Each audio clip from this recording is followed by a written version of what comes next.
Hello, welcome to the Tetracast, episode 440. This is being recorded on May 2nd, 2026, the first pod of May. I guess it just recently dawned on me. I didn't realize that last week's pod would be the last one in April, but here we are, fifth month of 2026. Um, we're going through it. Games are coming out. Joining me on this pod is Adam Vitali, Hello. James Galizio, Hey, folks. Mikhail Madnani, Hello. and Xiao Min Wu. How's it going? I forgot to already introduce myself. I'm your substitute host, Josh Torres. Your usual host, Brian Vitali, is out. He is camping. You know, having a good time. You know what? Camping sounds great right now. Being away from everything for once in a while. So we hope he's doing well. We're here to, hold down the home fort. This week we have, obviously, James has come back. He's back from FanFest. Yeah, I'm sure he has a lot to talk about there. Seems to have gone pretty well. FF14 fans seem to be very energized over what was shared there. And we'll go into that. We also have some other RPG new releases. A big one this week. What is Neverness to Everness? That is the new free-to-play open-world Unreal Engine 5 title by Hota Studio, who are the developers of Tower of Fantasy previously. Well, going to that, and Mikhail and I have touched that for a little bit. We can talk about that. James has also been playing Saros, which is the latest game from Housemarque. Not an RPG, third-person shooting with some RPG-like elements, let's say, where it's roguelike structure. And I do want to play that, but I'll probably get around to it when I'm done with their stuff. And we have a good amount of news as well to talk about, so we'll get into it. James, welcome back from FanFest, where they announced Final Fantasy XIV Evercold, the newest expansion coming next January. We talked about all the details of an Evercold, kind of the bullet point details. But we want to hear it from you on the ground. How was everything? Your journey there and the energy from the community throughout the time you attended. Well, just speaking about FanFest itself, I will say that as someone that's been to the last two FanFests, this one was so much better than the 2023 Vegas one, and it seems like that's the common consensus where pretty much everyone is saying if they ever try to bring it back to Vegas instead of just keeping on going with Anaheim, there will be riots. Yeah, I hear the on the ground conditions there were much better. Can you kind of give us a kind of laying down the groundwork, like how it was before and how it was now? It was just way less organized in 2023, where there was issues with ADA lines. There was lines outside the convention center, and obviously in Vegas in the middle of summer in 2023, lines outside the convention center where there was not consistent shade was a bad. Oh yeah, that's thing. brutal. It gets pretty hot there at that time of the year. It was like an especially bad weekend when last FanFest happened too, where like you would go outside at like 9-10 p.m. and it was still like 105 degrees, and it's like, oh, not a good time. But yeah, Anaheim was a lot better. The weather was a lot better. It was even like a little bit chilly, if you can believe that. Ooh, yeah, okay, cool.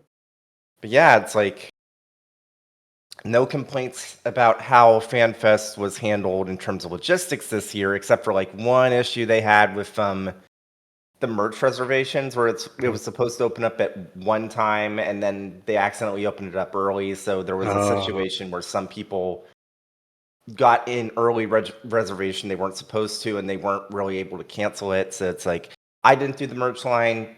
I'll be honest, part of that is because I had a media pass instead of a proper like a regular badge. The app that you were supposed to do the reservations through just would not pick up my badge, so I wasn't able to. Nice.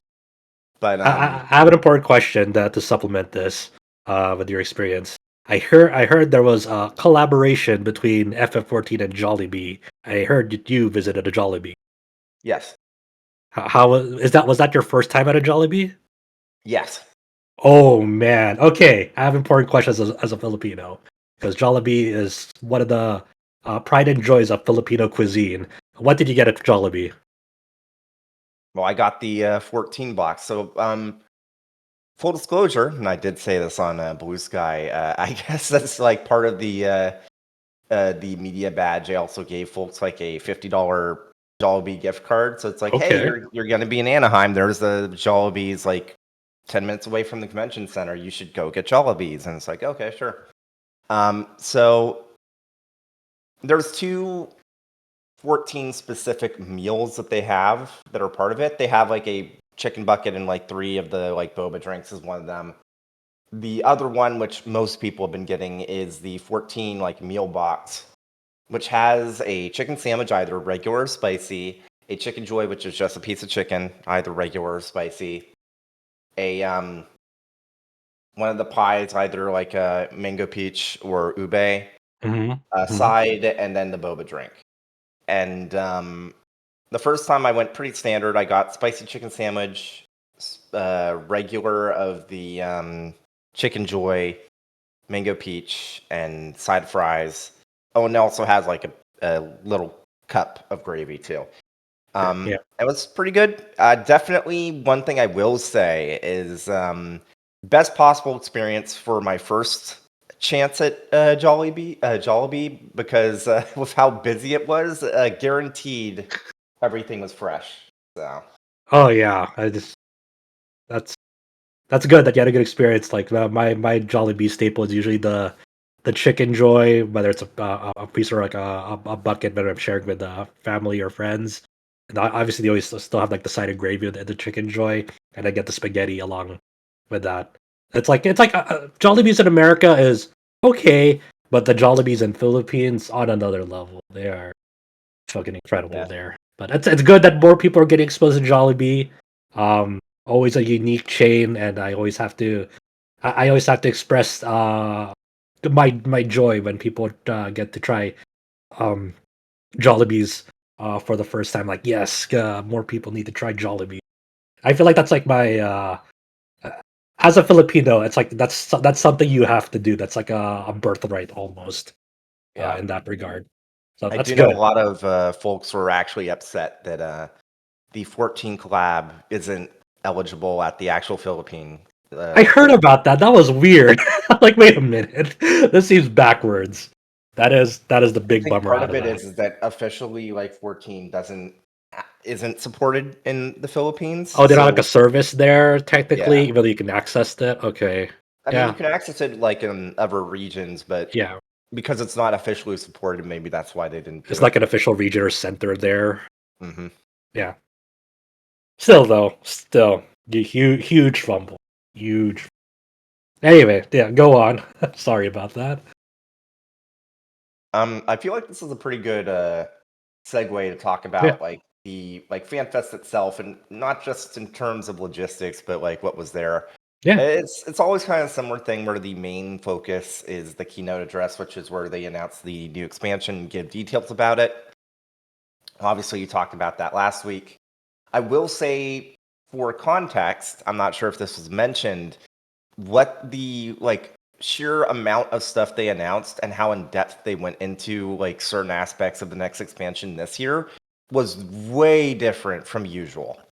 Like they do not usually announce this much, and they do not usually talk about this much. Like the keynote was like 45 minutes longer than it usually is.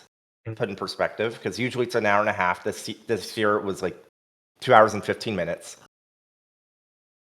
So like some of the system changes, I'm sure you talked about, like the removal of tombstones and the eye level like sync and all that stuff. Huge deal. Yeah, Junior helped Huge us deal. with a lot of it. He was our 14 expert last weekend to help us walk us through that stuff because he knows a lot more than well, besides you, any of us, the regulars here. Yep. But yeah, So everything that they talked about last week still holds true. But beyond that, there was some other fun at FanFest. There mhm. were like a bunch of little event things, or like meet and greets with people. The main thing that people are doing at FanFest, besides being there for the announcement, a lot of folks got stickers of the Warriors of Light, and the FanFest itself, you got a little journal, and it was very specifically designed so that you could put stickers in it. Like, it's like Okay. laminated pages. Nice. So I would see a bunch of people just like passing out like stickers of their character, and like almost like a yearbook. You're getting all these different stickers and your like little album just to remember who you met at FanFest and That's stuff pretty like that. cool. Yeah. That's always fun to kind of like it's like a light gamification to engage with like the like on-site activities and Yeah, a reason to like because obviously the huge allure for a lot of people going to FanFest is to see their friends in person, or see their I forgot what they call it. Was it link shells, the guilds in the FF14, or was it an free FF11? I'm companies. thinking free company. Though there are also linked shells in Okay. 14. Like I know that I'm in a bunch of linked shells for like hunt train stuff. Mm-hmm. So Hmm. that's Yeah. definitely a thing too. Right. But yeah. I'm also wrapping back to that Jollibee stuff earlier. There was a really funny like activity they had, which I actually was thinking about writing up something about it. I might do it like this weekend. They recreate so one of the raid fights this expansion was like dancing themed, like Hmm. dancing disco themed, and they made a disco floor with like light up tiles that matched a lot of the mechanics in the actual fight. And like one of it was literally a thing where they would bring people on, and it's like, hey, try and do the fight in real life. And then it's like obviously also a dance. And I got dance mogged by the Jollibee's mascot. Holy shit! God damn. It's like the bee mascot, right? Damn, that's crazy. Yes. I've been seeing some interesting bee mascot dancing on social media when that collab was going on. Like apparently some of the people wearing those bee mascots can do some moves while wearing that. So big props to them. That's not easy. So that's Yeah, if you're fun. talking That sounds about fun. the Instagram stories that like Michael Heim or Jesse Vitelli posted, Yeah, that yeah, was I'm probably from sure. Yeah, I'm sure that that I was saw from some of those. that was from the session that we did. So it's like, That's pretty good. You got to see it in person then. yep. So I think one of the, I guess, from an outsider's perspective, but obviously the Dawn Trail and its patches, people like, at the launch of Dawn Trail were very, I'd say, mixed, divisive in terms of reception. And then it seems like as the patches have gone on, like public reception on it seems to have gone up I steadily. But I don't know I if don't I know if the agree. energy, I don't I know don't know what if the I agree with energy or that. vibe is. Go for, I mean, you know better than I do, so go for it. So I've actually been seeing a lot of folks on social media trying to push back against the assertion that Dawn Trail was a bit of a disappointing expansion, and Okay. part of that is coming from an understandable place because there was a lot of pushback against a specific character, and a lot of that pushback, while there was elements of the game itself that kind of caused it, you can't ignore the elephant in the room that the other major part of it was that the character in question, Will Lamont, was voiced by a trans woman. Hmm. So it's one of those situations where I completely understand why people are being defensive of Dawn Trail's reception because of that transphobia. But unfortunately, I think a lot of folks are kind of putting on blinders when they say, oh no, Dawn Trail was not a disappointing expansion. It was only bigots that felt that way. When it's like, guys, I'm sorry. If you're actually playing the game, one, there's a reason why everyone at FanFest, the common refrain was, these were the announcements the game needed. Hmm. People don't say that unless there was some discontent with the current state of the game. I saw that Jason Schreier posted his, because he was at FanFest too, and he posted his Bloomberg kind of like, overview of everything he saw and experienced and what was announced and whatnot. And he kind of just in passing called it, what's next after the disappointing Dawn Trail expansion. And I saw he got some pushback on that, and chatter about like, was it disappointing or was it not? And he didn't like, he was almost like, he almost said it in passing, like not like a declarative statement, just kind of like, here's what's next. Dawn Trail, yeah, he just said in passing it was disappointing. Yeah, it's like one of those things where the current state of Dawn Trail is a bit fascinating because pretty much everyone agrees that the main story in the base game was a bit mixed, and 7.1 was just straight up kind of bad. But 7.2 through 7.5 has been markedly better. Now, some people disagree with that, but just looking on average of how people talk about the Dawn Trail expansion story, that's what most people are saying. And it's not just the story that was mixed. There was a huge hot button topic, and let me just say this right now. Every time I wrote about Dawn Trail for the first year, I would have people in the comments complaining about me talking about raids, saying this is why the game is floundering. This is why the game sucks, because the only people that are being fed are like the raiders. And it's like, I understand that. For the longest time, and we don't even know if it'll be fixed with Evercold, the way that 14 handles delivering on promised content for expansions has been a bit lopsided. It took until 7.25 for us to get a Cold Crescent, which people were really hoping would be that mid-core, more casual content for players to engage with, that turned out not to really deliver what people wanted. Like, pretty much everyone agrees that a Cold Crescent was a bit of a flop, and yet when people are being defensive on people calling Dawn Trail a disappointment, they don't acknowledge that everyone agrees, even if you like a Cold Crescent, that it was a flop. And it took too long to come out. People are talking about how, like, one of the advertised things for Dawn Trail last FanFest was Beastmaster, and we're not getting Beastmaster for another few months. We're only going to have like 3.5, 4 months of Dawn Trail with Beastmaster in it. That's absurd. Yeah, that is a bit like lopsided. Just like what was being marketed and the actual scheduling of that content coming out Yeah. is. But like Dawn Trail is what it is, and I think at this point now people are anticipating Evercold. It feels like the energy has shifted into like, hey, the community is Oh, energized yes. once again for sure. Like, and I You can think even feel it in game too, because you're seeing a lot more activity. Like, obviously you see an uptick in activity with patches, but as someone that has been playing actively for in Dawn Trail through the entire expansion, it is very, very noticeable just how much more active the game is, as people are, well, frankly, they feel excited about the game actually changing, so they're actively trying to get caught up.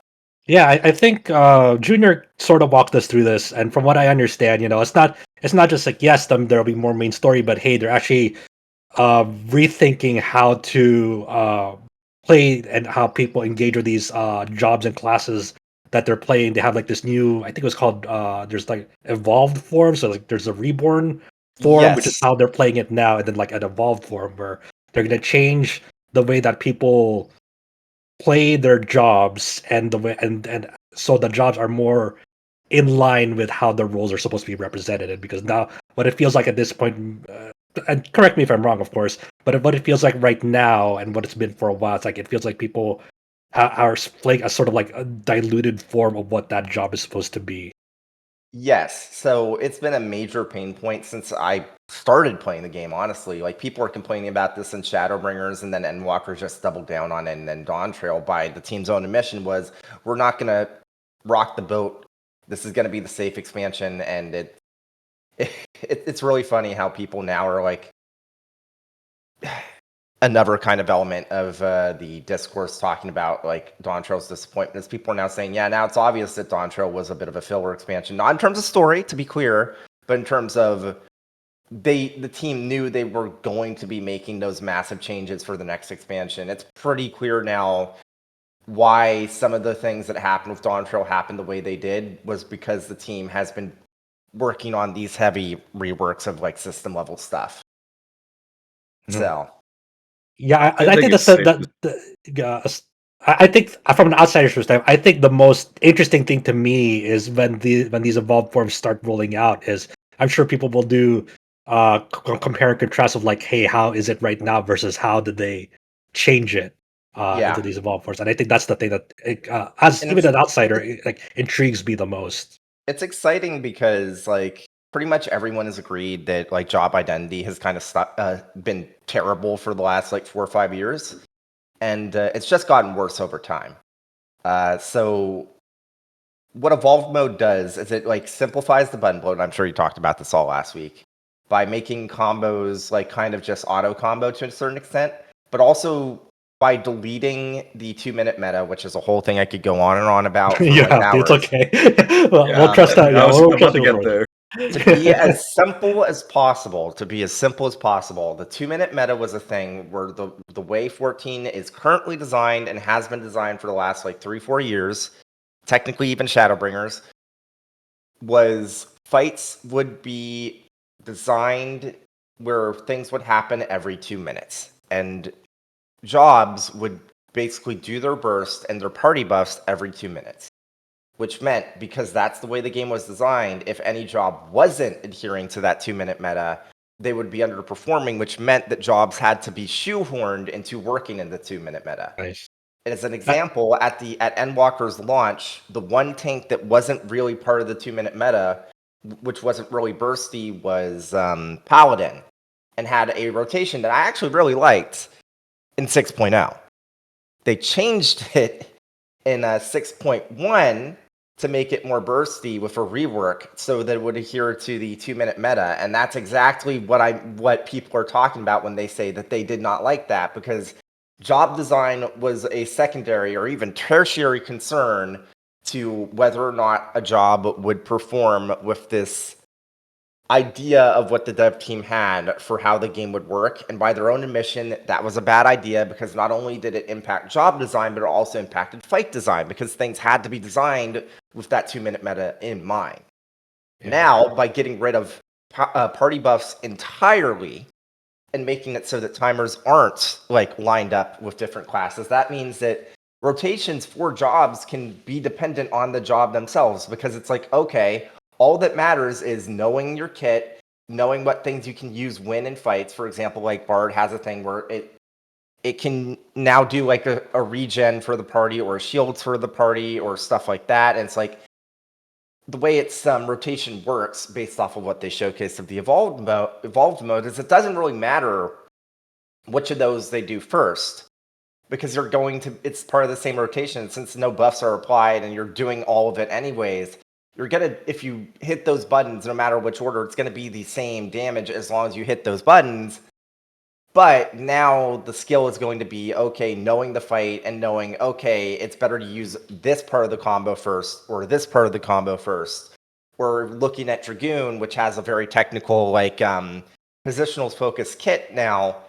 It's also got an ability where it can jump in the air, and it has a massive 90% damage mitigation. It's like, okay, if you time that right, you could basically have your Dragoon take a tank buster, or at least help take a tank buster with a tank, because it's like 90% mitigation is nothing to sneeze at. That's fair. Sounds very, very good.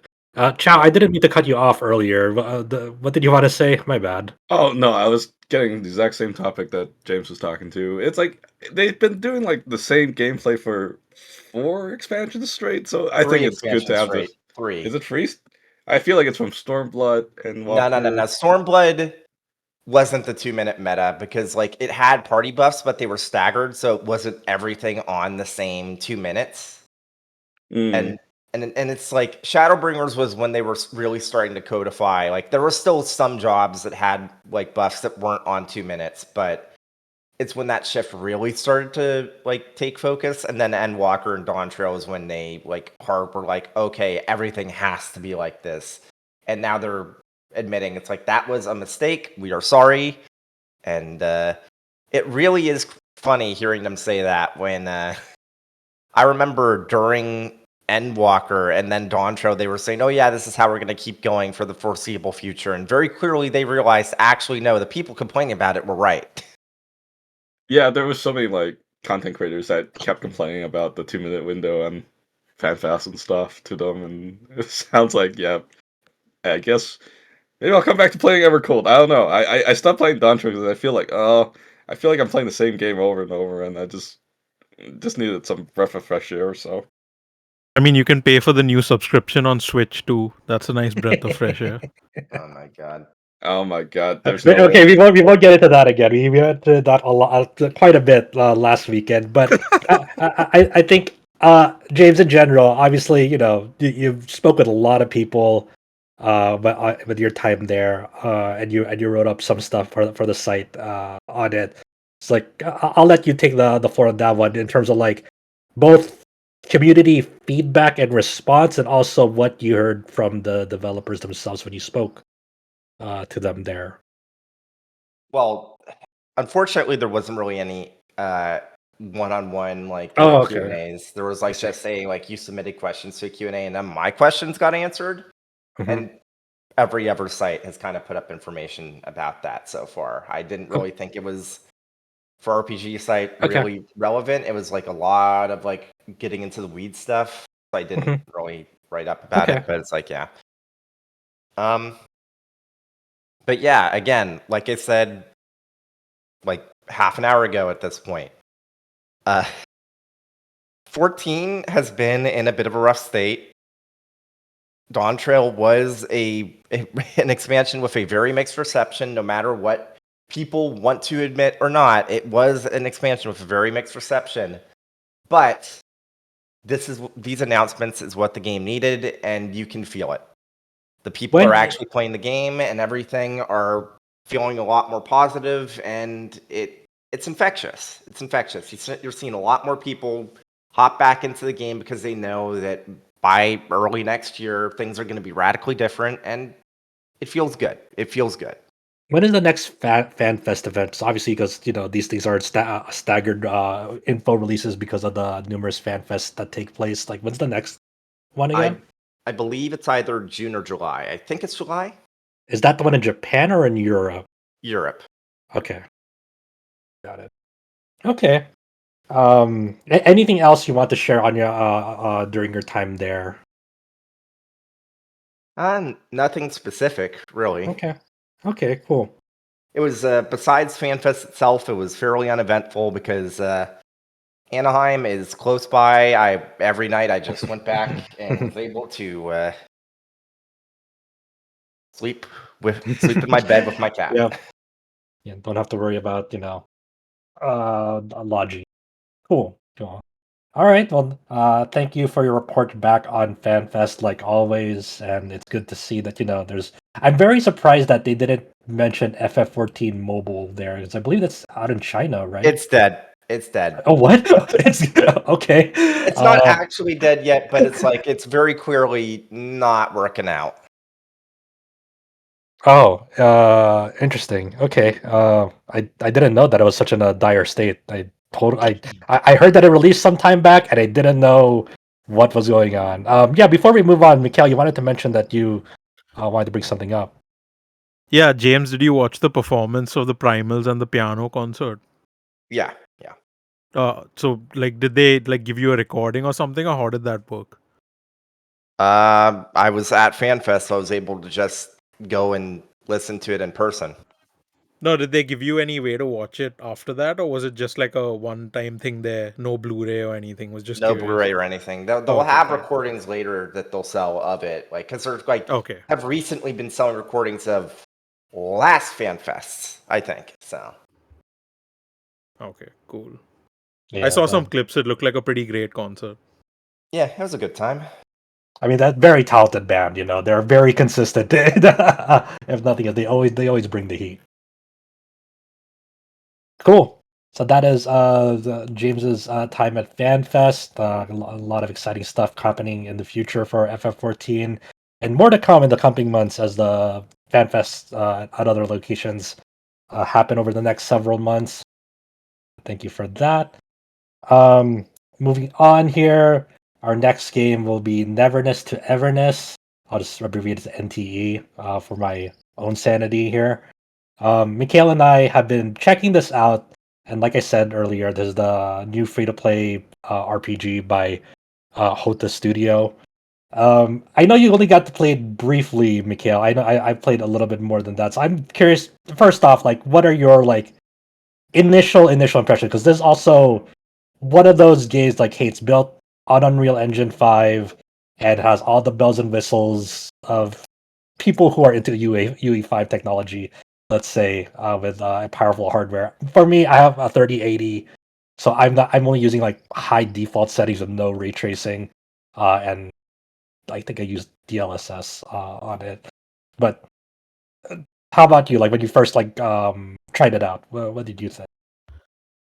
Yeah, so like to get it out of the way, I skipped every cutscene because I was just trying it out just to see uh like they've been promoting how, like you mentioned, all the Unreal Engine 5 tech, like Yeah, it has DLSS 4.5 and FSR path tracing and support, stuff. yeah, Yeah, it has everything. Lumen. So I was like, let me just see how this game works. Is it something I'm gonna actually play long term, or am I just gonna play it to cover it? So I downloaded it on. So at home I have access to a 15 Pro, a 17 Pro Max, and a PS5 Pro, obviously. So I downloaded it on all three of those, and I Yeah, ended so the up playing iPhone. it. Yeah, so I ended up, Yeah. yeah, iPhone to be clear. So I first started playing it quite a bit on PS5 Pro. I was blown away by how it looks. It doesn't have ray tracing as far as I can tell on PS5 Pro, but it looks like super crisp, runs perfectly.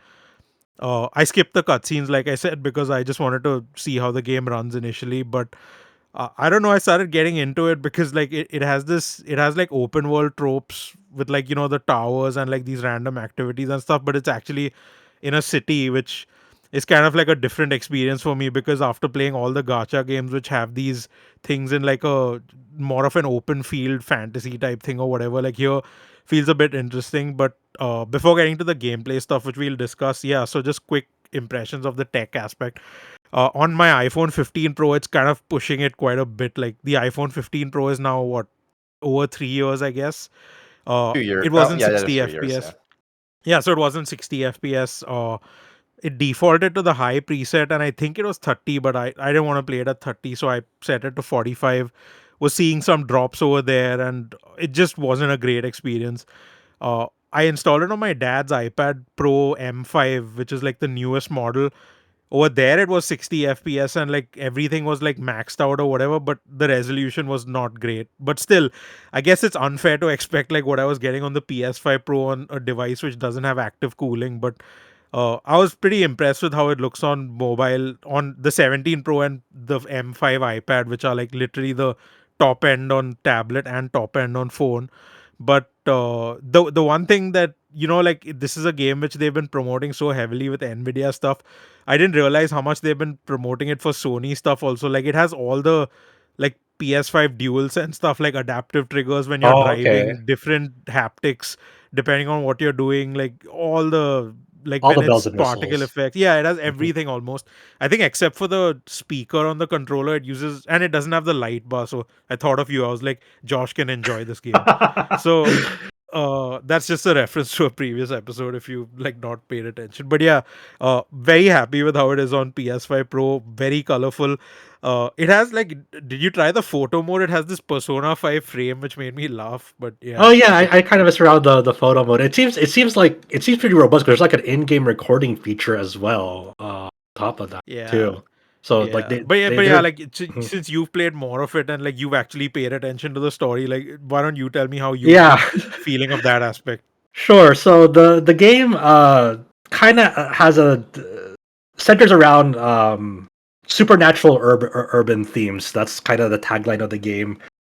You first start out like in the middle of this like phenomenon at the middle of the city where there's sort of like maybe like a UFO object in the sky like making magical seals, and that causes gravity to stop functioning properly like within a circular zone. And you kind of get this like bombastic, like flashy opening of like you are testing out. You are introduced to this like containment squad, let's say, of several characters that you'll be able to play whether you roll for them or get them for free or whatever. But you get to try three of them out to as part of this like flashy opening to kind of set the tone of the game. Like, hey, these are elite agents here to kind of deal with this like supernatural situation. And eventually, you get introduced to your main character, who is not a silent protagonist. They are their own character, but you can give them a custom name. But I think their default name is Zero. and so I'll just refer to like the main character as Zero to make it easier. But it kind of does this tropey thing of like they sort of have amnesia, they don't know where they came from, that whole deal, and that's sort of like the baseline foundation of like their you know on their however long journey to find out where your main character came from, where Zero came from. They joined this Bureau of Anomaly Center or Affairs, um, and as part of your agreement in like working with them so they can help you out, find out what predicament that you're in. You joined this sort of like shop as an appraiser, and as an appraiser, you joined this group, this unit that specializes in like sort of anomaly affairs that goes on throughout this city of Heathero, in NTE. So a lot of the story right now, early story, is sort of like small scale episodic. There are some residents that are reporting some anomalies that they're dealing with, so they contact your group to go investigate them. This game is very, very, very good at distracting you from doing the main story. So I only got through like the first chapter beat, which involved like a photo studio, and that was actually pretty cool because some of these anomaly investigations do have like a horror element to them. So like in this photo studio where you're investigating like, hey, what's going on with this photo studio? What anomaly? What is the nature of this anomaly? It is the whole, obviously, as being part of like the photo studio aesthetic and theme, you are dealing with like a lot of dark room sort of like aesthetic inside that studio, and dealing with like kind of chasing around you know story thematics that are presented to you through like real photos, not digital photos. Like the photos are actually produced in a dark room for via film and all that stuff. And it gets pretty flashy with like the way that like the whole fight um, happens on the build up to that. And so the like as you're going around this whole thing investigating, what you're actually doing is going from point to point investigating like notes and environmental story stuff. So like the actual what you're doing to engage with it isn't that all that interesting, but like the actual fight sequence that it's building up to is pretty flashy, and I think that's kind of emblematic where of what I've played so far. Like the other side content is the actual investigation stuff is sort of like mundane. Sometimes it's interesting, but mostly mundane to me. But the actual what it's building up to is very flashy, very like visually interesting. Because what the art style for the game at first is like what you'd see in like a lot of modern cel shaded anime style games, especially in the free to play space. But the way that they do their visual effects in cutscenes almost reminds me of something that you'd see like in the Miles Morales Spider Man films, the Spider Verse stuff. And so you kind of have this interesting blend of art styles, and the game isn't afraid to like totally switch up like its artistic direction and art style in the middle of cutscenes too. So for like some like goofy scenes, for example, there's not like a universal rule, but for some scenes, it'll transition into like almost a sketchbook aesthetic of characters doing goofy, exaggerated faces as they're like having this interaction that's meant to be more lighthearted, like you would see when you're like watching an anime show that dabbles into that aesthetic. And like it's really cool how varied it could get. Like for example, um, during this scene with another character named Lacrimosa, um, the whole quest line, the side quest line with her is someone is there are rumors spreading around of this tomato devil that's um keeps ruining vending machines with tomato jelly. And so there are rumors spreading that Lacrimosa is this tomato devil. And as they're reading like online comments and rumors and describing Lacrimosa, they do that aesthetic where you have words and like arrows like striking her, but like in a hypothetical sense. So she's like destructive and lazy and whatever. And so those words destructive and lazy come like strike her with arrows because they're like totally like nailing her personality, but like in a playful sort of way. So like this game is very good at like mixing up different ways of presenting comedic gags, um, mixed with some more heartfelt stuff in between. But for the most part, it is at the moment in its early goings, so almost like an episodic anime that's investigating supernatural phenomenon throughout this city of Heathero. And all the characters that you play are pretty interesting in terms of like their move kit and what their weapons are and their role in combat. Where your main character has a sword. This bodyguard named Daffodil has almost like twin daggers or short swords that kind of look like slab of iron. When she wields them, you have Sakiri, who has like a big ass hammer that can buff the team. And Jiu Yuan is like this lady that wears this hat and wields dual guns. So like it's not each character isn't like there's not like a defined weapon category role. Like everyone kind of just has their own character exclusive like weapon set and move set. So it feels nice that like the weapons in this game don't feel diluted in the sense that like all people who wield swords have this move set. All people who have dual swords have the same exact move set. Like everyone has their own exclusive skills and move set and chains in that regard. And the way that this game distinguishes itself from other games, like a lot of other games in this space, sometimes like do what people like to call mono teams, where you have a fire team, your water team, your earth team, because there'll be fights in the game that specialize in having a certain weakness to an element type.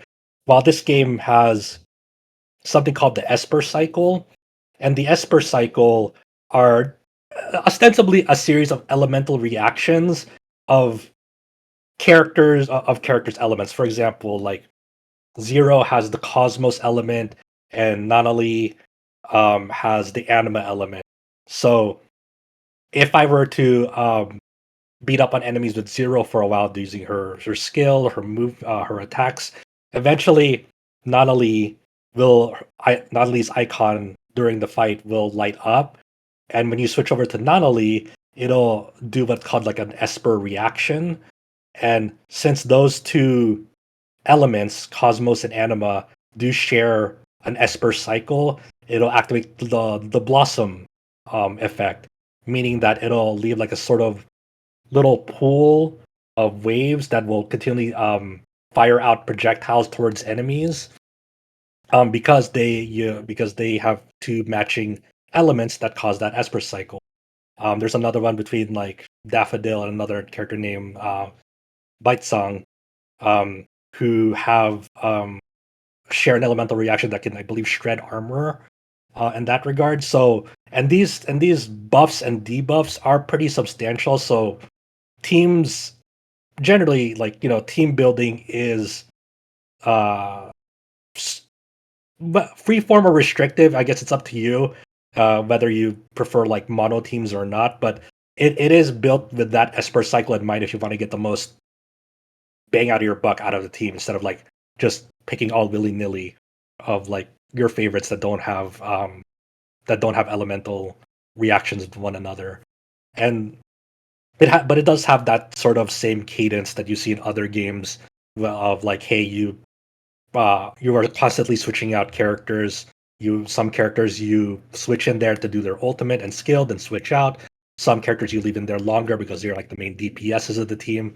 But it is all within this game philosophy and design of the Esper cycle, the elemental reactions, and how each if characters can synergize with another character in that 4-player party that a player has. Mikhail, you wanted to ask something? Yeah, so since you brought up the characters, I tried the gacha because it gives you a lot of rolls because the game has just launched, and there was some PlayStation Plus pack which had like 6 different things I couldn't understand, but I just claimed it because it was free. Uh-huh. So I mentioned in the chat, but I've played the Hoyoverse 3, which we call the 3 Hoyos as a joke in our work chat. And I've played Wuthering Waves and Arknight's Enfield now as like the only recent gacha games, I should say. Is it just me, or is the NT gacha stuff super confusing? Like I couldn't even understand what I was doing in that Mario Party mini game It's thing, not which they added. really like once you understand that it's all smoke and mirrors, it's a lot more simple because how NTE's gotcha is basically when you go into the screen, and whether you choose 1 roll or 10 roll, it brings you to this board game. And this board game has all these rules and whatever, but all you're doing is whether you're doing a 1 roll or a 10 roll, you are throwing a dice, and whatever that dice is rolled on, and you have no influence on how you roll that dice. Whatever it throws out, you have no control over that. That your piece on that board game will move, and whatever piece it'll land on, you'll just get the goodies out of it. Whether it's like materials or a character or resources that you can use to in another shop, um, or a skin for like a vehicle or a costume for a character, whatever. Um, it's You're still doing the same thing at the end of the day, where you can even skip that whole animation. Like once it starts rolling, you can skip that whole thing because everything is preceded as soon as you tap that roll button, because you have no influence over what it's going to roll in that board game. So that's kind of like the deceptive thing about it, where it has a lot of bright lights, and a lot of effects to make your brain stimulated over the gambling nature of it. But like the only thing that is somewhat different about it in terms of like the gotcha experience, um, is the game will clearly. I guess I should back up a little bit. In gotcha games, some gotcha games, there's this thing called soft pity and hard pity. Um, Hard pity is it'll guarantee you a certain like high rarity character, max rarity character after so many rolls. So in this game, hard pity is 90 to get an S class S rarity character. In NTE, for the limited time featured character banners, there's no 50-50. So Nonali, the limited character, well, if you roll on Nonali's banner and you hit the spot for an S class character, it'll always be Nonali. There are no 50-50s for that featured limited time character. Um, so no matter times how many you roll on that, and you reach like you roll an S class character, it'll always be Nonali for that. That's The huge for a gotcha game. I heard like it's not getting the characters the problem. I hear that some of the more collectible in that game is getting the cars. But Yeah, I'll get into that a little bit. Yeah. But so hard pity is, for example, for Nonali's. I'll use Nonali's as an example. If I had super bad luck, like my luck is like giga shit, and I keep throwing rolls and I cannot get her, the after 90 rolls, she is guaranteed no matter what. Soft pity is you roll a certain amount, and after a certain amount, the chances to get to get Nonali, for example, is raised super high. Like it goes from like point like maybe it goes from like 0.8 percent, and it gradually builds to like maybe like 2.5%, and then eventually after you reach the 70 roll mark, and you still don't hit her, that will raise to like 20% or something like that. And a lot of games don't actually visualize this soft pity. They'll have it in the fine print if you read it, but they won't actually visualize it in the game. In NTE, once you reach soft pity, after you reach 70 rolls, that board game aesthetic presentation will change, so it'll light up even more with a lot of gold spaces. It'll have like a lot of flashy effects. All that's telling you is you have a much higher chance now between the 70 and that hard pity of 90 to roll this character, and it is visualized through that board game, having a lot of like looking a lot fancier to obviously stimulate your mind. Like, yeah, I'm very close to getting this character now. Chow was alluding to in this game, you're like when you're, for example, for Nanali, it's not only just rolling for the characters. I mean, you obviously the most important part of it is the character because that's the character that you're gonna be playing. But if you so choose, you can also roll for vehicle skins and the costume for Nanali, like that are themed after Nanali. You have like the almost like the martial artist skin for Nanali that you can roll for. The rates for it are pretty low, and there is and that's where they really bank in. If you really want that martial arts themed costume for Nanali, the pity for that is like 200. And that's what's really gonna milk you if you really want that skin and your luck is super bad. Where if you let's say you throw like 50 rolls for that skin, and it's like nothing is coming up, and you're still 150 rolls off from getting pity and whatever, but you're still hoping you're gonna get it. If you don't get that skin within the time frame before her banner ends, that pity on that martial arts skin will carry over the next time that Nanali's gotcha banner is rerun. So it won't like the next limited character is Hotori, and she'll probably have her own exclusive limited costume for the gotcha or whatever. But that pity will be at 0. So you have to work for that to build up that pity for Hotori if you want her gotcha costume. But the next time that Nanali's banner is rerun, that 50 pity that you saved up for her martial arts costume will still be there. That's my understanding of it. And that's the same thing for like the vehicle skin as well. So if you really want those skins, that's kind of how they do the heavy monetization at the gotcha part of it on that. So it's quote unquote fair in the sense that like if you only want the gameplay relevant thing of just getting that character, it's not that difficult to save up rolls and roll for the, because there's no 50-50 that you have to worry about, which is the more that games get away from this 50-50 mentality, the better, in my opinion. So there's one funny thing which happened. You brought up vehicles. Mhm. I didn't know you could literally just GTA and like steal cars, and then Uh-huh. cops can come after you. And I was like, okay, Yeah. maybe I missed a tutorial or some story thing, but I was like, I literally started laughing when I was playing it. But you unlock driving in some quest, but you can still steal beforehand. And I brought Mhm. up the like haptics and stuff like that. I found that. So, do you have access to the whole map in the beginning? Because I was just driving and unlocking towers today.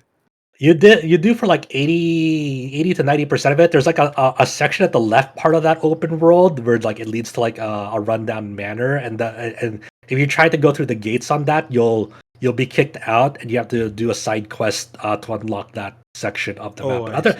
other than that, I think the rest of the map you're free to just unlock the whole zones and explore. And there's a lot of like goodies to pick Yeah, up I've been like as just well. I just thought like I might uh, I've not even done any combat besides the opening, so I've just been like collecting those crows, trading Yeah. them in, Mhm. because that's a collectible for like upgrading stamina and stuff. You go to this witch's house, and otherwise I've just been unlocking fast travel points, and like this is like a weird Ubisoft brain or like thought of my It is brain which I definitely, if you haven't have like. open world Yeah, collectible brains, this game is good or bad depending on how your brain works. Like I mean, I I should play Ghost of Yote, but I don't know. Like, I decided to play this, and I'm like, maybe I'll just play this and unlock the map and see how I feel.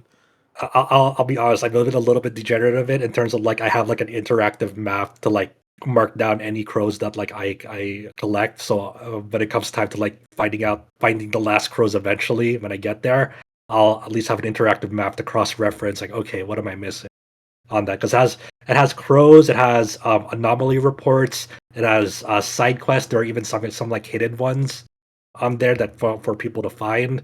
Like this game has like a lot of like, that's kind of like what I like about it at the moment is the open world doesn't feel too big and expands. Obviously, over time they'll probably expand it more with version updates. But right now it's fairly still manageable yet dense with like a lot of things to find and discover. Like even like the random enemy encounters that you come across that open up a chest, these can be varied. Where sometimes you'll have like the standard 2 to 3 enemies that spawn from like out a locker, and after you beat them up, a chest will manifest, and you can open it.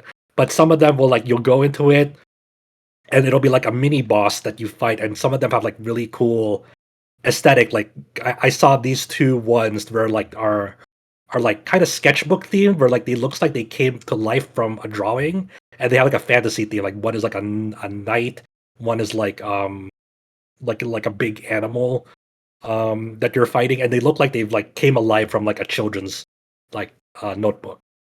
It's pretty cool. It's actually pretty neat.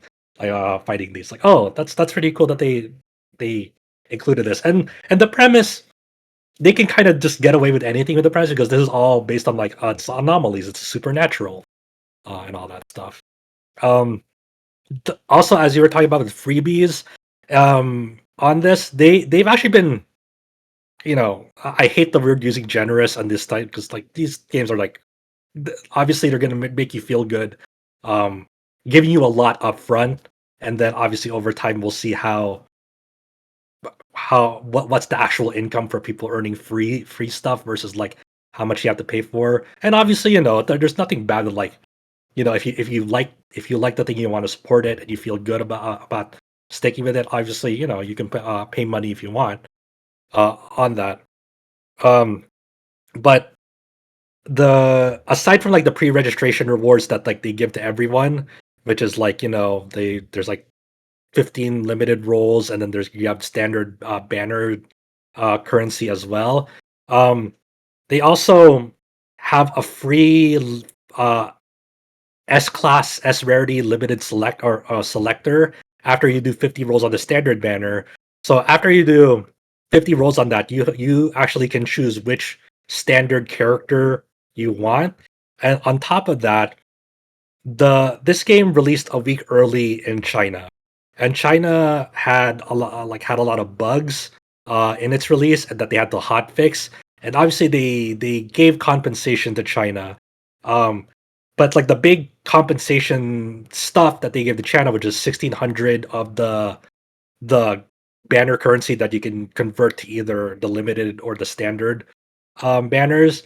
They're also giving to the global release along with an additional second S class selector, so people can actually have access to two like S class characters of their choice very easily, which is a very good thing for the game very early on in its lifespan, because it kind of establishes, hey, you can, if you like these characters, you can gain access to them pretty much right away, without much friction in that respect. So that's cool, Also, Chow, the one really cool thing that this game does over other games is, how in other games, like we'll do the Hoyo games, for example. You know how they have for characters like in Genshin, you have constellations, and to do those constellations, you have to get dupes of them, right? To get like better. Yeah, it's one of the reason why you go whaling. Like, if you really love this character and you want to see them in their max potential, you basically need 6 dupes of them. So what this game does is actually pretty fucking sick. Is once you get one dupe of a character, their constellation equivalent, you can actually pick any of the 6 constellation properties right there on the spot, and you can respec that. So let's say I get one additional copy of Daffodil, and I can choose. I get the dupe. I unlock the dupe of her, and I can actually choose any of the 6 like constellation properties for her to activate on her. And if I want to switch that up, I can just switch that up like immediately to another constellation property. So I don't have to wait for like 2 to 3 dupes of her to like activate like a good effect on her. That is a sick feature, because if I think about it, I would think about like Ganyu in Genshin Impact. Her last constellation is like the most OP thing for her, because she get instant like charge shots, which is like the things that makes her like super OP, because her charge shot does the most damage. But you had to whale so far ahead to get that ability. So having something like that sounds so cool. That sounds, it's actually fucking sick. I was like, okay, like there's actually there's actually a few features of this game. Like they actually really thought about this really hard and like did some like interesting, nice changes, like to make like this genre at least more appealing to people instead of like having to tell someone, hey, you have to roll 6 dupes of this five-star character to make them like really good. It's like, no, just roll 1 dupe of them and like you can get. Then there's some like cool like properties you can activate on them in that regard. So that's actually one feature of the game that I really, really, really like over like other games of this, same category in that regard. And this game is also like I've been playing like other games recently, like in this regard, like Star Savior, Mongol Stardive, Dragon Quest Smash and Grow. And obviously before that I played other, Hoyo games. What I like about this game, because it is sorta in that realm of sorta GTA, sorta Sleeping Dogs, sorta other open world style games under Western developers. This game has a lot of just other shit to do besides the whole um, doing the main story or doing the main side quests. There's a lot of like activities to just like kind of just fuck around with. Like there's fishing, there's a whole like tycoon system where you can like open up a cafe business and expand it and hire and use the characters that you rolled and hire them as employees to gain you fawns, which is another currency in the game, passively. Along with and as you gain more fawns, you can level up your tycoon, and eventually, you know, as you're leveling up your tycoon level, you'll get another free S class character and all her dupes and her best in slot weapon for free, as long as you keep engaging with this tycoon system. And this is all where all the real estate stuff happens too. So you open up this business, you can Is it like like a dragon kind of estate management sort of thing? sorta a little, yeah. Because on top of that, you can buy apartments and property and fill those up with like other trinkets that will benefit you passively. Like I know there's this trinket at the apartment that I got that boosts the crit rate universally for all my characters. It's a very small thing that you level up over time, but it's like another thing to nice thing to kind of um, just spend some time with. You can do like races, like like on street racing.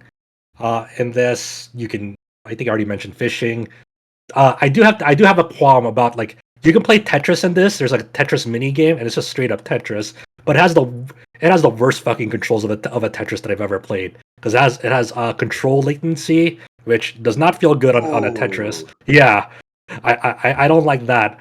And the Oh and my the god, it's like that one Ubisoft Tetris game that people made fun of back in the day because if you had like more than like 10 people on your friends list, it would like lag the fuck out or some shit. Oh yeah, I vaguely remember this.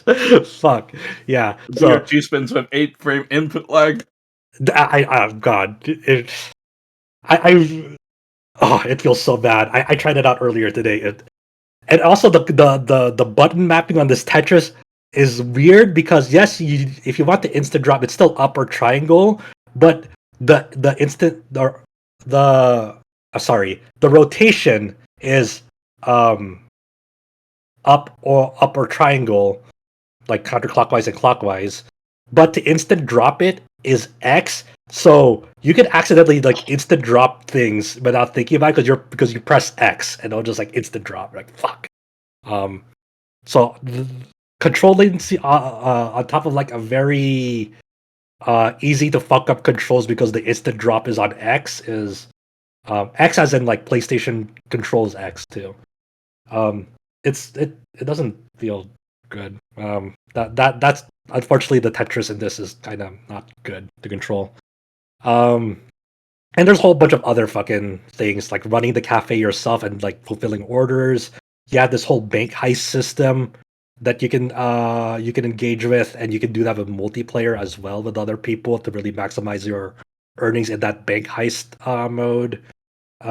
This game is like pretty fun to play if you are in that mood of like an open world collectible game that has there's like some amount of novelty to it. Though the one big red flag I will give this game, and I haven't the developers haven't officially addressed this, but some people suspect, and there is some heavy evidence to support this, that a lot of the in-world advertisements in this game is generative AI.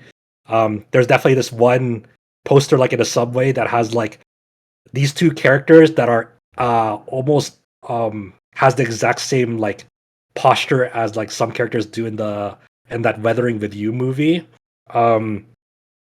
And there was already some not speculation, but early betas of NTE already had generative AI usage, and the developers in an interview said like those were placeholders, and I don't think about apologize for it for that interview, but they were saying that like they were placeholders and they were supposed to be like like in the final product, but then there's a lot of convincing evidence that people have been like taking screenshots of in their playthroughs. So like, hey, a lot of the advertisement in this game in the world looks like generative AI, but obviously, like Not to the be yeah, that guy, but yeah, go for it. realistically talking, how much of the average like gotcha playing audience is even going to care about that? Exactly, that's the thing, and unfortunately, Because it's definitely like, not to say every like gotcha player is like that, but it definitely seems like more often than not, I see like gotcha players like playing defense for generative AI use. exactly, So yeah, like I saw obviously, this. I saw this one advertisement which just looked really shit. And when I was on call with my friend, he was like, "Is this AI?" And I was like, "I don't know if it's AI or not, but it feels like they use 99% of the budget on everything else." And we're like, "Oh shit, we gotta get ads over here. Like, let's just whip out something quickly," because that's what it looked like to me. I'll post a picture in the staff chat. You can see it because it looks so bad randomly compared to how yeah, everything else is. yeah, that I don't know. Hopefully they've get some statement on it, because once again, like I also don't want to go in the other way where people accuse something of AI that is not AI as well. Um, that's a very easy trap to fall into as well. Where, for example, the Sekiro anime, the first trailer of that Sekiro anime that debuted, people were like, "Is this generative AI? It looks like AI." And the studio even came out like, "No, nothing in this is generative AI. There's no element of it is generative AI." They made a very firm statement for like for that. So it's like I said, I think the thing that sucks about it, and the thing that will continue sucking about it moving forward, is when stuff. It's hard to tell when something is generative AI, and that'll become a more difficult thing to do moving forward, and obviously something that that should be pushed back against if it is the case in that regard. So that's the really big thing that I just don't like about this game, obviously. So I enjoy playing the game. I don't like the decisions and some of the artistic direction, especially the advertisements for this game, because there's a lot of convincing evidence that like yes, that there is some clear markers here that maybe generative AI was used in that. But we'll see. We'll see, I guess, if they make a statement on it. Hopefully they do. But I think so far, like it's been people have been enjoying it. I think the reception to it has been pretty positive so far. It's not always good. It's not gonna be everyone's jam, obviously, but I do like the somewhat novel premise of like it's an open world with super like SCP like themings around it, and even having some horror elements to that. Pretty cool. So yeah, that's first impressions on Neverness to Everness. Did you have anything else to say on it, Mikhail, before we move on? Yeah, I've been enjoying the music quite a bit, and there's Yeah. one song which plays on the PS5 dashboard when you highlight the tile. I have no idea where it plays in the game, but yeah, like I just before we recorded, I just left the game, like the icon on the dashboard, because I was listening to that while working. So I don't know what song it is, but it's really good, and I'm surprised they didn't release the soundtrack on streaming yet, because usually all these games launch with like an EP or like a promo preview thing, but I couldn't find anything for this one, so maybe soon. Yeah. But yeah, enjoying the music a lot. Yeah, and I would at least recommend people to like watch like a cutscene or like the intro like one of the I think like the introduction like boss fight, like in the first dungeon in the prologue, like just to see like the cell shading um aesthetic with the almost into the Spider-Verse like visual effects overlaid on it. Like I think there is some really cool artistic direction in those cutscenes. Uh that's like wow, there's all you can feel like kind of like the talent behind each of these crafted cutscenes. Like it's like really extraordinary in that regard, which I do enjoy a lot. And then moving on here, we are going to talk about Saros, the newest third-person shooter from Housemarque. James, you were able to play it. Tell us about Saros, a game that I also want to play eventually. Yeah, so if you've played Returnal, you already basically know the core aspects of the gameplay. The main thing they've changed is that there is a heavier focus on the story. They've kind of overhauled how runs work, so you don't have to do everything in one go. Instead, there are like checkpoints, and obviously when you go back to checkpoints, you start from like a base level. And it's kind of like more modern roguelikes like Hades, where you can get more permanent upgrades that can make it easier, which is how they balance out. It's like they kind of expect you to start from the checkpoints. You can start from the beginning of a run and just do a long run like in Returnal, which honestly was the one main concern I had heading in, is I saw people talking about how, oh, you only play for like 20, 25, 30 minutes, then you back out. And it's like, okay, that's true if you're going from checkpoint to checkpoint, but to a certain extent, that's not true. It's just that it kind of forces you back out once you reach a new checkpoint to a certain extent. But also, Returnal kind of did that too. Like you had the first run where you would change the world state and you'd get a checkpoint. It's like, okay, now it's like baseline harder, and this has that too eventually. But yeah, some of the stuff I was worried about that I was reading from friends that did have concerns about that. It's like, okay, yes, but also not really. The gameplay's really good, obviously, still. On a base PlayStation 5, one of the best looking games I've seen on a PlayStation 5. It really does hold up well. There is some issues with foliage with like TAA stuff, obviously, but it does shred me up a little that this possibly won't get a PC port due to the reporting that Sony has backed out of yeah. Well, making who PC ports of this. knows? Who knows? If the whole reason why they've been backing out on that was because of the Xbox stuff. The new Xbox CEO has been saying stuff that seems like it might be backtracking on the Oh yeah, going extra back to corporate exclusives stuff. for it, maybe. Yeah, so if that happens, then maybe Sony will be like, "Oh, well, the only reason we were really canceling this was because of that." If that's not going to be an issue, then we might as well get the extra money, which I'm hoping. This fucking tug of war, secrecy. Yeah, it's Oh just yeah. it's like most people haven't even noticed that she's been making comments like that. Like people have been asking, and then she's like talking around. It's like, well, what about the Xbox Ally X? And it's like, oh, well, that I didn't have a hand in that. It's like, okay, that's kind of. I mean, like she said what she needed to say, man. Like we are Xbox. What more do you need? But last year they said everything's an Xbox. I'm so confused. But Saros is like from what I believe the main story setup is you are this guy part of like part of this like I want to say an expedition team because you're going to this planet but you are investigating what happened to the, prior expedition teams because people kept disappearing. So you are part of this like main elite squad to find out what the fuck is going on because we lost contact of like these other people that we sent beforehand to go investigate this planet.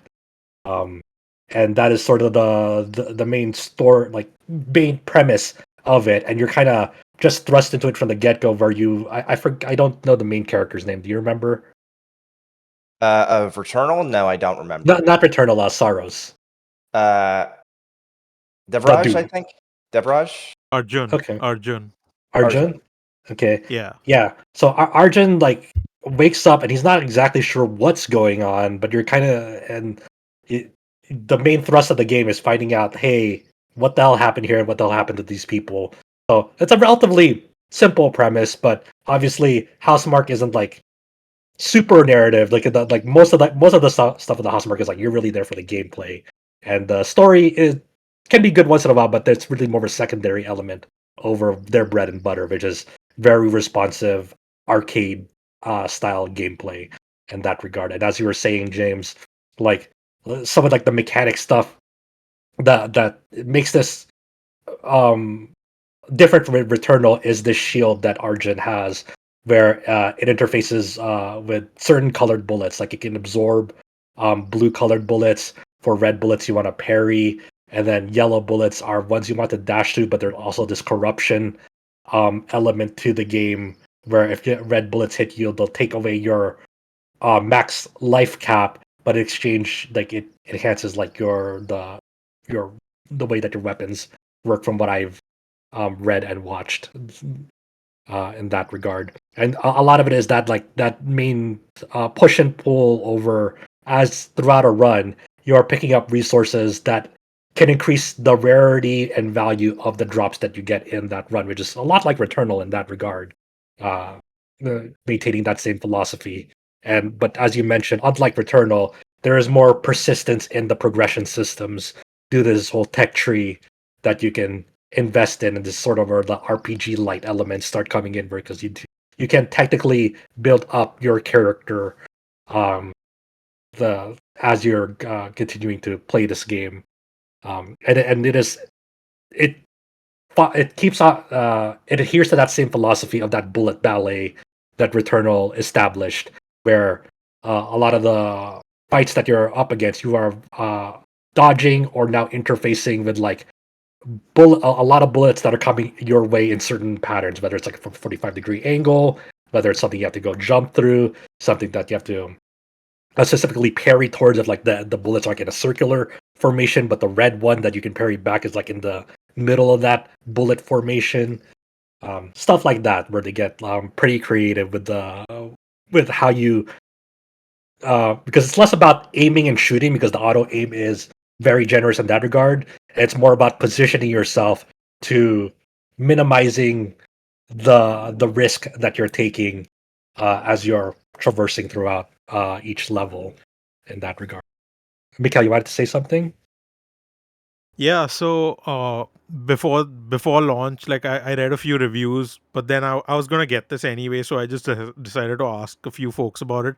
There were some concerns, like James brought up as well on Blue Sky, that some people were calling this Returnal light or whatever. Based on what I've played, I don't think it's that, but the story, it being story heavy, is kind of a double-edged sword for me right now, because the opening 1 hour, the voice acting is very inconsistent.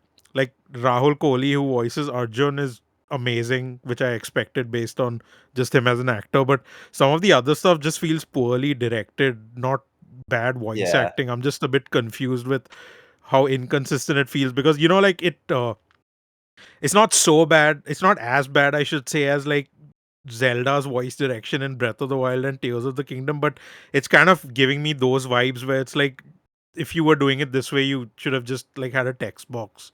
Yeah. But otherwise, I've just been playing it on base PS5 as well. I play on a 1440 display. No real complaints yet. I haven't tried it on the Pro yet. Yeah, I've Probably been like in playing a it. few days, because no space yet. Like full of like big games I need to delete. But yeah, like like obviously like best in class haptics again. Oh yeah, it's been so long since I played a PS5 game that properly used the DualSense. And it's like, oh yeah, right. Returnal was the best showcase of the DualSense back when the PS5 launched. And Yeah, I was this going is to ask now. about that, because if people don't know, like in Returnal, the guns that you use have like a primary fire and a secondary fire, and how the PS5 DualSense interfaces with that, where you half press it, the R2 button to do your primary fire, and you actually click in that R2 button, like you kind of apply a little bit more force to do the secondary fire of that button. Like, and at that time, it's like that was pretty clever. But I haven't Look what really they need to mimic a fraction of our power looking at the GameCube controller. yeah, but I haven't really heard much mention of how Saros does. Like to the point, I was like, does it It's still the have exact it? same Sounds thing. like okay, got It's it. the exact same. Yeah. It Cool. has the exact same haptic stuff, has the exact same adaptive trigger stuff, where there is like a level of pressure around the midpoint of the trigger pull on the left side to delineate between just aim, like the alt fire for a weapon, and then holding down all the way for like your power weapon attack. Oh, okay. And Which your people power weapon attack is ties into the shield mechanic, where if you use your shield to charge up, like grab the blue bullets, you can charge up your power weapon to do attacks that way. got it. So it's risk reward, because if you overload your shield, you can eat shit, but you also kind of want to use the shield to pick up those bullets because it's more efficient if you want to use that power weapon. It's a really nice loop. I like it quite a bit. Yeah, that is a pretty interesting cycle that they have going. Pretty creative. And for people who are might be a bit scared about the pressure settings on it, I believe you can fiddle with the pressure settings of the This adaptive triggers on a Yeah. system level, I believe.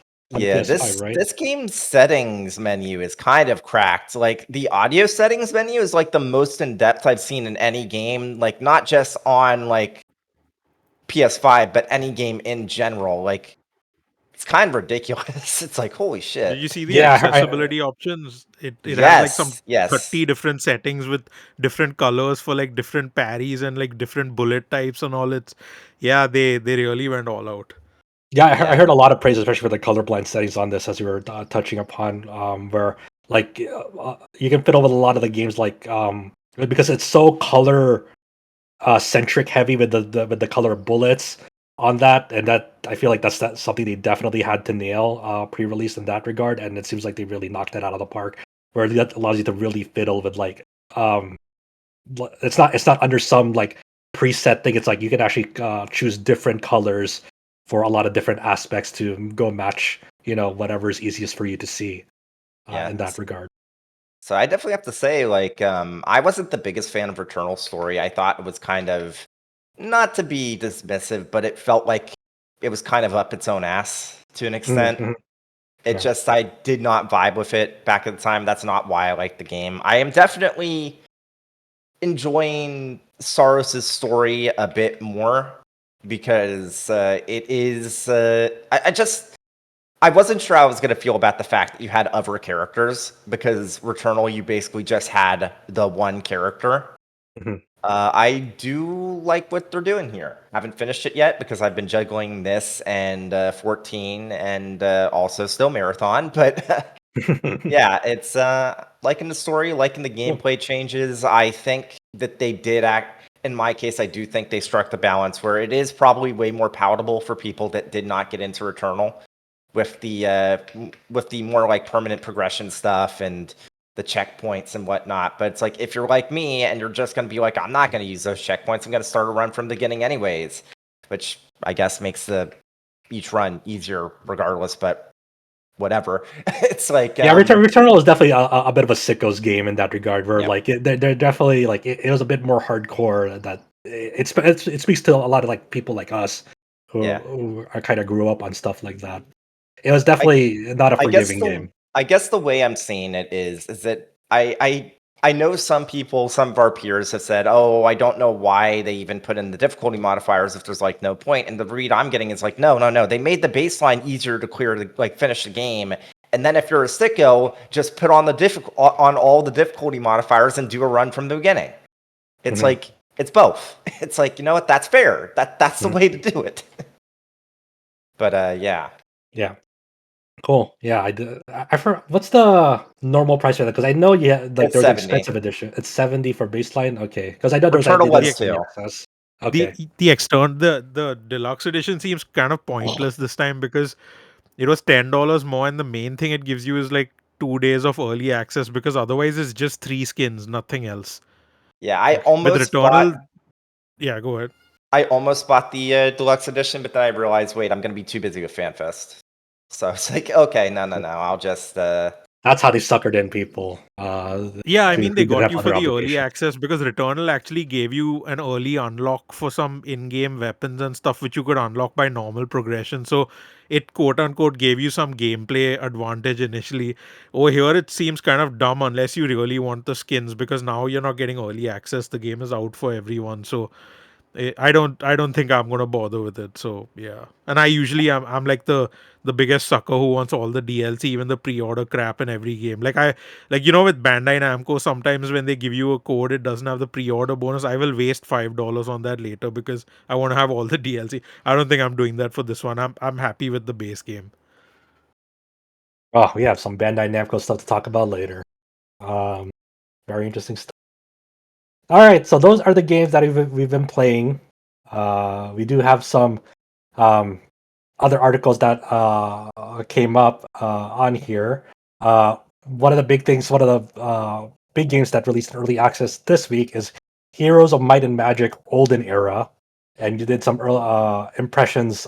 I recommend settings on that, Mikhail. Tell us what you found. I know this is kind of a very big, impactful release of the Heroes of Might and Magic crowd because it is kind of harkening back to those older games and older types of HOMs that people really resonate. Yeah, so I wasn't sure if like even before we decided we were covering it, I had not played any game in this series before, but a friend of mine is a huge fan. So when this got announced, he kept saying, You got the like we lowdown. gotta play, we gotta play this, we gotta play this, we gotta do Nice. this and all. So I was like, okay, cool. Like I just had it on my wish list, and then as like slowly leading into launch, they started showing more of the game. It's a like a turn-based strategy game. They were showing more of it, and I was like, okay, this looks kind of cool. I like the art style. Uh, I'm actually you could say I'm an idiot or you could say I'm a sicko, but I play like stuff like Europa Universalis 4 and Hearts of Iron 4 on the Steam Deck using the trackpads and radial menus. So I was like, I did that. I'm sure I could manage something with this. So when they announced early access, I was like, I'm gonna do something with it, and we got sent code. So I did something with it, and yeah, I just like put up some impressions. I wanted to make sure I could test this because I saw a ton of interest on Steam for this game. I think it had like 1.5 million wish lists or some Wow. massive number. It was like one of the most wishlisted games. It's already sold like 250K. Like we cover that in the news and stuff. So, yeah, I was like, I want to cover this, and I'm gonna play it with my friend who's like a huge fan. He's gonna walk me through it like post Cool. launch and That's through the that's a great way campaign. to get introduced to Yeah, it. so I was like, I was enjoying it, but the main thing I wanted to do pre-release was I want to make sure the online multiplayer works on Steam Deck because Mhm. sometimes multiplayer games have anti-cheat or like just general Linux issues. So a friend of mine who runs Steam Deck HQ.com, he had the game as well. So I just asked him, "Are you playing this?" And he said, "Yeah." So we put in an hour and we tested all the different game modes online, and they worked perfectly, like Steam Deck to Steam Deck in different countries. So I was like, "Okay, everything works fine on Steam Deck except the text is tiny." So that's like the main issue right now. Like it doesn't have controller support, which you can use the trackpads, but the text and UI is a bit too small for handheld play. What I did do though is I connected my Steam Deck to my ultra wide monitor via my dock and I was playing with a mouse. So that is an option. So yeah, I just put up like tech impressions of the game. Once I played with my friend and we go through the campaign and they do some early access, like they do their first major update. I might write something about it then. But yeah, for now, I just wanted to put up like if you're interested in playing this on Steam Deck, give it a read. I would not recommend this on like handhelds without a trackpad though, because the using like your joystick as a mouse is not as good as like having proper trackpad control. Yeah, I hate when I have to use joysticks as a mouse cursor. Never feels good for me. I bet this would be a great game whenever those Steam machines come out and the Steam controller on a big TV.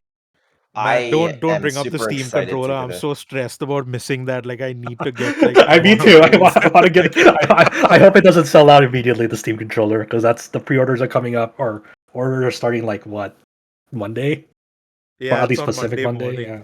I Monday want the morning. Steam controller, but I'm kind of skeptical. They say it like doesn't work on Android too well, and then there's some other like issues Yeah, from someone who wrote it. you have to have the game like, or it has to be integrated with Steam. Like you have to add like a non-game into Steam because it interfaces mostly with the Steam input stuff. It doesn't have like X input or anything because it's mainly.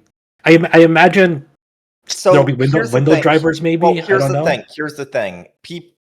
I've been seeing people say that, and I'm sure it's true. You still need to have Steam open, but people forget that you can set a controller to have like to have a binding for the desktop. So all you have to do is just set up a desktop binding for the controller, have Steam open, and it should just work as an X input controller in non-Steam games. I assume that's how it works. I think we'll figure out like everything once people like get their hands on it like this upcoming week, and I think a lot of that's going to be solved. And also, if I'm assuming if you're going to use it on a Linux computer, which Linux usage has been rising, like on Steam, people like it's even to the point where Microsoft. Oh my God, did you guys see that thing? They're talking about Steam OS, right? Is that actually real? Where they're going to like That's test real. optimization and efficiency and compare it with Steam OS? That's like, real. That's real. Yeah. That's funny. What happened, man? We were Xbox. Yeah. We were Xbox. Yeah.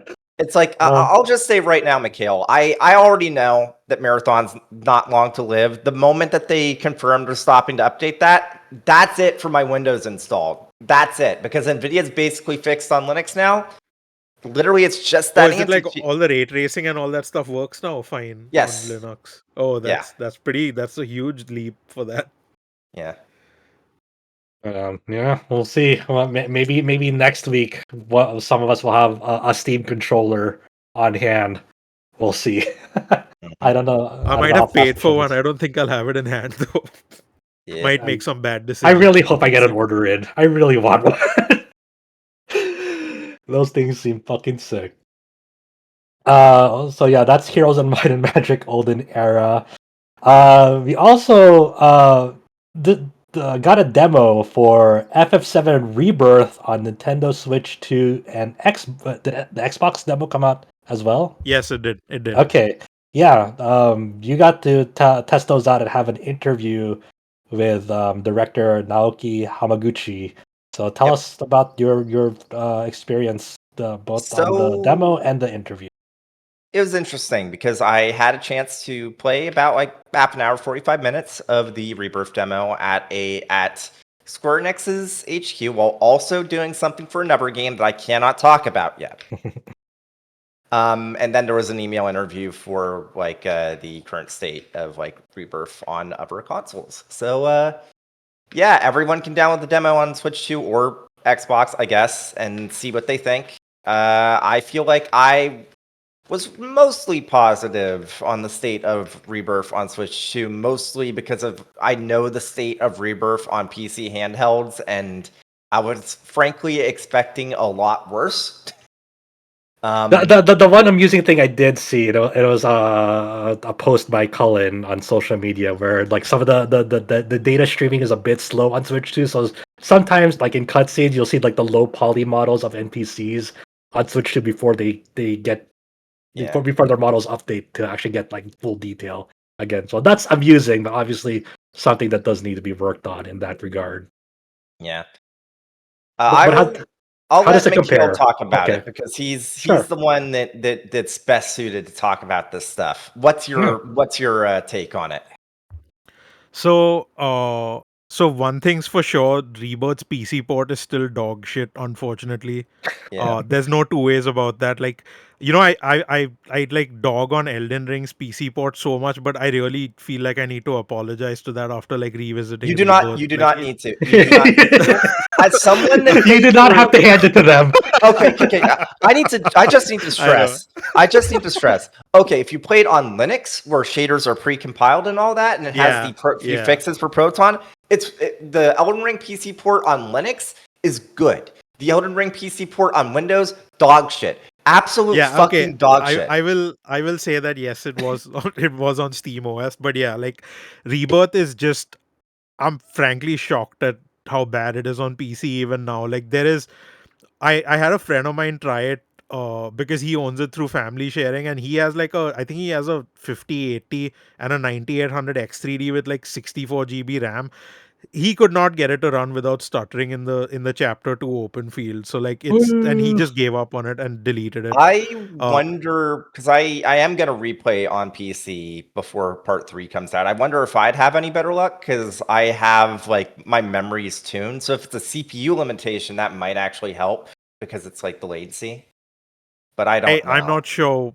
I'm not sure. Like, maybe Special K and some mods can help a bit because uh that you can tell me that when you try that. But yeah, so the PC port is dog shit. I re-downloaded it on both my Steam Decks and the ROG Ally because I'm probably gonna be like covering the full game and comparing it. So I was like, let me waste like 500 GB or whatever of my bandwidth. So I played a bit over there, and before the demo actually came out, because I was like, let me prep to get some context to see if any improvements are there. It's still bad. ROG Ally, even when I was running it at like the maximum upscaling and the lowest resolution, it was still stuttering. So no hope over there. On deck, it's stuttering a bit less, but it's like really blurry. On Switch 2, it kind of feels like the inverse of Remake's port, where Remake I thought was very impressive handheld, but docked was kind of lacking based on like the power it has. With Rebirth, I'm not too fond of how it is handheld because I feel like it's too compromised compared to like other platforms. But I'm in two minds about whether this is the best version to play portably, because one, it's a demo, and two, it kind of is like it runs more stable than PC handheld so far, despite like its own issues. But like the LOD is like driving me insane. Like, it's probably the worst draw distance I've seen in a, like, what is this comparable to, like N64 stuff or something? Like Dragon's Dogma on Switch 1 was like my Yeah. barometer for like bad draw distance. This is like way worse than that handheld. Yeah. I think And the there's other no thing, PC setting you can do to, like, even if you play on the lowest settings on PC, the draw distance is way higher than Switch docked also. So like this yeah, is one of those situations where they did like a bespoke, like optimization and cutbacks for the Switch 2 version, and this is not even counting the reduction in geometry and objects in the environment, yeah. which I'm sure you'll talk about. But one thing I want to, like, I think you're the only person who mentioned this, the latency. Like, how is no one talking about that? Yeah, it's like it's one of those things where I'm half a mind to go back and change my Kenna Bridge of Spirits Switch 2 review to be a 6 instead of 7 because oh my god, like the input latency on that was terrible. It was 30 FPS, and I'd say that it hits the 30 FPS, and the frame pacing is a little bit better than Rebirth's demo. But oh my god, the input lag is so bad, and yet like despite it being 30 FPS, Rebirth like has really basically no perceptible input latency. It is the best feeling 30 FPS in terms of like input I've ever played. It's kind of crazy. Best feeling 30 FPS is a good podcast title. Like, I'm not But crazy. yeah, like I'm a Dawnwalker. I know what you mean. it is a funny- definitely is like it's like one of those things where when like, did you play Crash Team Racing, the remake or remaster, whatever it is? No.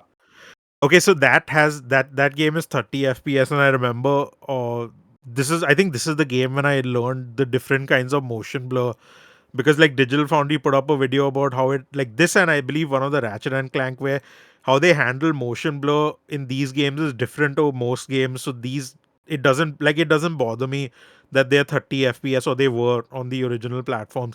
I think Crash Team Racing is still not on PC for some reason. But yeah, like that's why like Rebirth being 30 FPS was not the issue to me, because like I've never hidden the fact that I think Rebirth looks awful on PS5 in its performance mode. In fact, I was checking it out today again and taking some capture. It's just like it has that performance sharp and performance smooth mode, and it's honestly Both look embarrassing bad. how it looks. It looks Both look bad. embarrassing. I am so Yeah. glad that when I played Rebirth, I basically played the entirety of it on remote play to my Steam Deck because it's like I got 60 FPS, and on that screen, performance mode looked good because it wasn't. And you had the trackpad to do the mini game also, I'm which the made only it easier.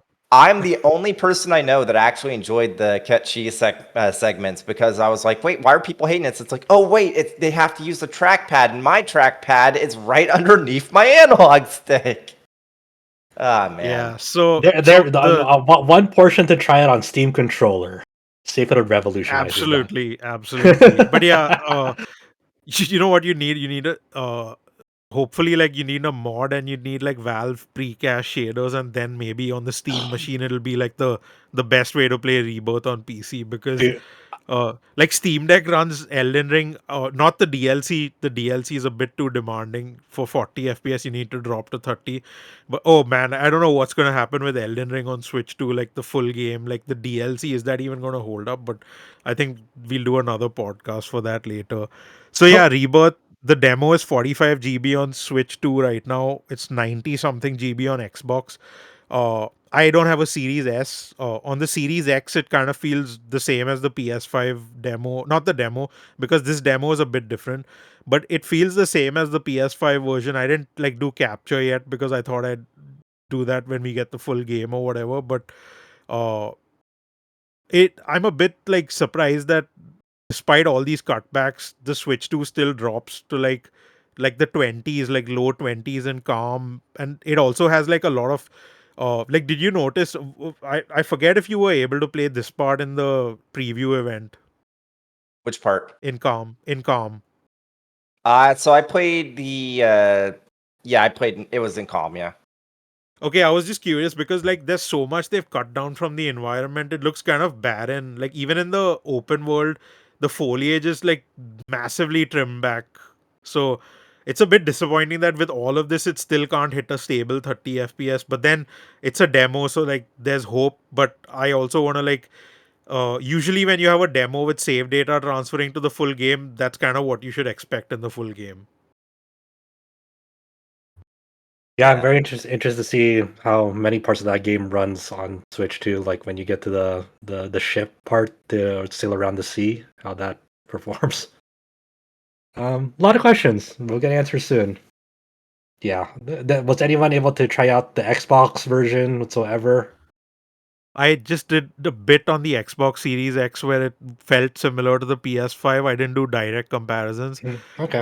I would have downloaded it on the ROG Ally, but then I realized downloading 90 GB on the Microsoft Store, I think Part 3 would be out by then. So I just got the Steam version there.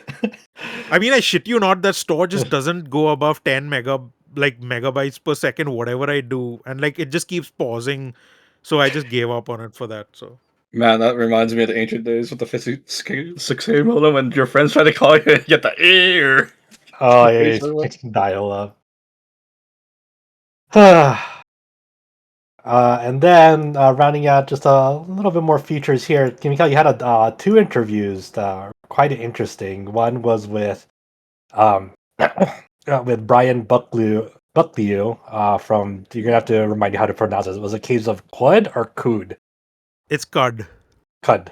Okay, got it. Yeah. And this is a pretty interesting interview in terms of like some of the bug fixing that they had to explore and the development of this as this game was being developed on. It was a pretty fun interview.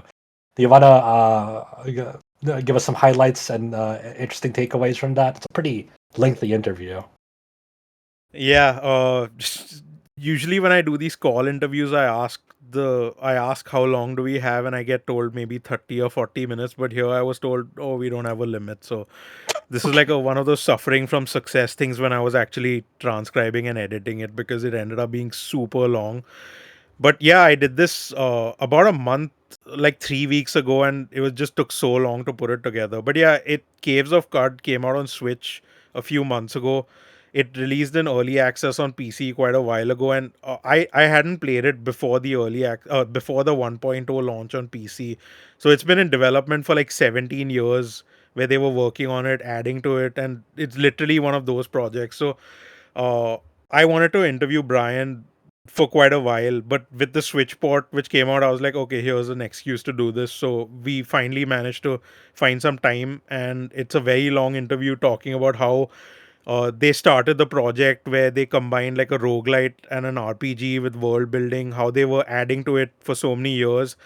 Uh, and because like I've been following Brian on Blue Sky for so long, and like we have these back and forth interactions and stuff, so I brought up some of the jokes from Blue Sky also, like basically like what are the most degenerate creations people have made in Caves of Cud, like through the story. And like he spoke about how like someone kept like duplicating stuff and ended up doing like this 16 GB thing, and it basically crashed the game and stuff, and how they had to like work on that. And funny interesting thing about that is I posted it in my friend's server, the interview, because I know someone over there likes the game. he shared it with someone who he knew who also liked the game, and that actually turned out to be the person who did the 16 GB thing. So small That's world. funny. That's pretty Yeah. good. Yeah, I read So that part of the interview. I was like, that's an incredible like people will find problems in the most craziest ways if you let them. and the other stuff I wanted to know about is because like when you have games like Dwarf Fortress, these ASCII art, like old Mhm. school PC games, Yeah. you don't really picture them as playable with a controller. But Caves of Card is fully playable with a controller, and I brought up that, and that's how he told me that they always designed this as a game which was like menu driven instead of relying on all those different like mouse and keys on the keyboard. So they were able to translate it to a controller over a few years of work, and that basically when they wanted to do their 1.0 launch, they prioritized getting it on PC and having it playable on Steam Deck. So because that Steam Deck work was already done, they could get it out on Switch in just a few months. And they're still updating it, obviously, like they're working on expansions. So one more thing which I really like about it is the whole aesthetic. Like it has this ASCII thing, but it has this very striking and readable format. And then I got to know that basically the UI was done in with partnership with someone who worked in print. So they had like someone who's done magazines and print work with icons and fonts. And then it all made sense to me that that's how that came about. And then I was just like, as usual, I like talk about other stuff unrelated to the game in question for the interview. So ended up talking about Yakuza games and GTA. Like Brian hadn't played the Yakuza games because he didn't own consoles before. But since he got a PS5 and he enjoys using that, he's been playing the Yakuza games. And Oh, like it's probably like a minority where both him and I played and enjoyed Kiwami 1 and 2 without having played the originals. And then he even said that I know like a lot of people don't like them, but then I haven't played the originals and I'm just like playing these and enjoying them. I mean So that's the majority, that not the minority. I guarantee you way more people than you think have only played Kiwami 2, not the originals, and I like them, and that's yeah. perfectly fine. You know, I Then think that's the majority. there's one more thing which another thing we found out about a few months ago is that Brian and Jason from Freehold Games consulted on Marathon's narrative. So I was like, how did that come about? So that was interesting to find out as well that Bungie reached out to them for that. So yeah, like that was cool because That's cool. I Yeah. haven't played as much Marathon as James, like maybe 1/100th of that. But whenever I do play it, I'm still enjoying it, and I listen to the music a shitload. And I use the Marathon controller, so I'm a poser or whatever, but I definitely enjoy that. So yeah, so covered that as well, and yeah, just generally like spoken about working with a publisher as opposed to self-publishing. Very long interview. I recommend trying out Caves of Card. I don't know if it has a demo or not, but it's one of the most interesting games I've played, I'd say, in a very long time, with probably one of the best narratives also. So Yeah, yeah, it's give it definitely a go. out of the box game. It's definitely something like you just very unconventional. You don't see many games like it. It definitely has a very passionate community, loyal community that just uh, it feels like they never they never stop getting stuff out of it. They always like tinkering with it. That's what I get from that community. Is like they are a lot of tinkerers. Um, you also had an interview with we mentioned them earlier, but Hoyoverse. You got to did an interview about Honkai Star Rail.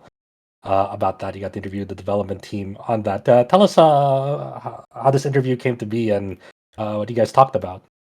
Yeah, so before the third anniversary, which was like a few days ago, uh, I was offered a chance to interview the dev team, and this is because I've been trying to interview uh, Yu Peng Chen, who composed music for Genshin Impact for a long time, like even before I joined RPG site. But they unfortunately left Hoyoverse and are now freelance, so that interview never ended up happening. So the PR knew that I wanted to interview for Zenless, for Honkai, and for Genshin. But so they finally had like an interview opportunity come up, and they said, "Do you want to interview the dev team ahead of the anniversary?" And I was like, I thought about it for a bit because I expected most of my questions or whatever I want answered would just be ignored. But I said, let me give it a go and see how this ends up. And I haven't played Honkai in a bit, but I was curious about. So I asked about like how they design new paths for the characters, how they like decide when to showcase mechanics with new characters, in general state of the game. The main thing I wanted to know about from how they balance their own things is a lot of my friends have trouble keeping up with the 3 Hoyos because they have limited time in a week to play games, and the way Hoyoverse has their games, you have like a game, a patch, post launch stuff, and they have 3 games which they are maintaining. And they always do this where like every week or every 2 weeks you have updates coming to some of them. So I was curious how they balance that aspect, because they have to give each of these updates breathing room. There are people who play all 3 or at least 2 of them. So I was curious about that. And then I also like asked about stuff like a Switch 2 version, why it's not on Switch. I asked about, because the producer for Honkai Star Rail is a big Trails fan. So I was like, you did a Fate Stay Night collaboration. Are you gonna do a Trails collaboration? And these are the kinds of questions you usually expect to get ignored in interviews. And even though I got like a kind of PR type response, I did get a response. So that is something. And I saw a lot of quote unquote discussion on the like interview posted on social and on forums and stuff, where some people said that, oh, they didn't actually comment on this, so the interviewer must have added this to the question later, so to clickbait. And I was like, yeah, I'm gonna do that, man, definitely. So yeah, I You asked know, about, people are. yeah, I know. I mean, that was gonna happen. But yeah, I asked about a Trails collaboration Mm. because I know they're big fans of Falcom, and yeah, just short interview, not as long as my other stuff. But one other thing which is interesting is Plan Arcadia, which is this new thing they've added to the game, has a lot of mini games which they have influences from like puzzle games like Fez or even those Mario time challenges. So I was curious about that, like whether they wanted to like how they got these influences into the game, and yeah, stuff like that. And I also asked about like just the music, because I really enjoy Hoyoverse music, even though I don't have much time to play those games. But yeah, give it a I, short interview. I feel like a Trails collaboration eventually in one of these Hoyo games is more of a when, not if, especially for Honkai, because I've seen other mobile games of, let's say much more lesser caliber get a Trails collaboration, like Echo That Luck Echo Epoch. Apocalypse. Yeah, like that shit. Like, all right, if Falco's willing to fucking lend out their IP in collaboration with that, I'm sure, eventually we'll get into one of these Hoyo games. Like, there are some weird, like, mobile games that, like, just get the Trails collab on them. Like, I'm trying to remember if, like, the Langrisser one. They did the Langrisser. They had Yeah. Van and Anyas in there. They have some crazy collabs in there. They even have Captain Commando of all things. Oh, yeah, I know. Yeah, Wasn't Langrisser has some there crazy a ones. Trails collab in Fantasy Star Online 2? Probably, I believe it. That PSL2 collabs with fucking everything. I believe it. So yeah, I can see. The I can see. collabs is a big thing. There's even a Bleach collab coming to Grand Blue of all things. Let's fucking go finally, some real shit.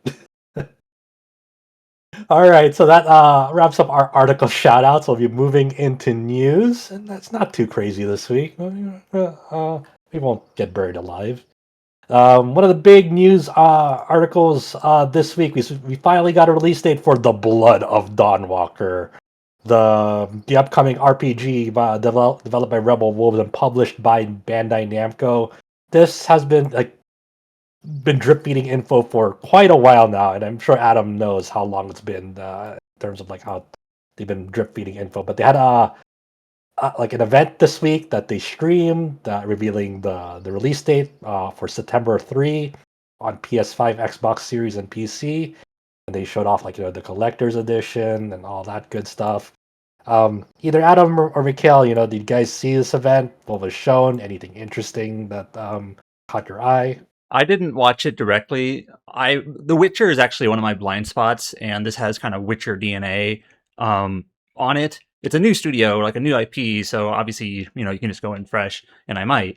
I'm really excited for this one because I actually did get to go to a hands-off event last year. No, the year before.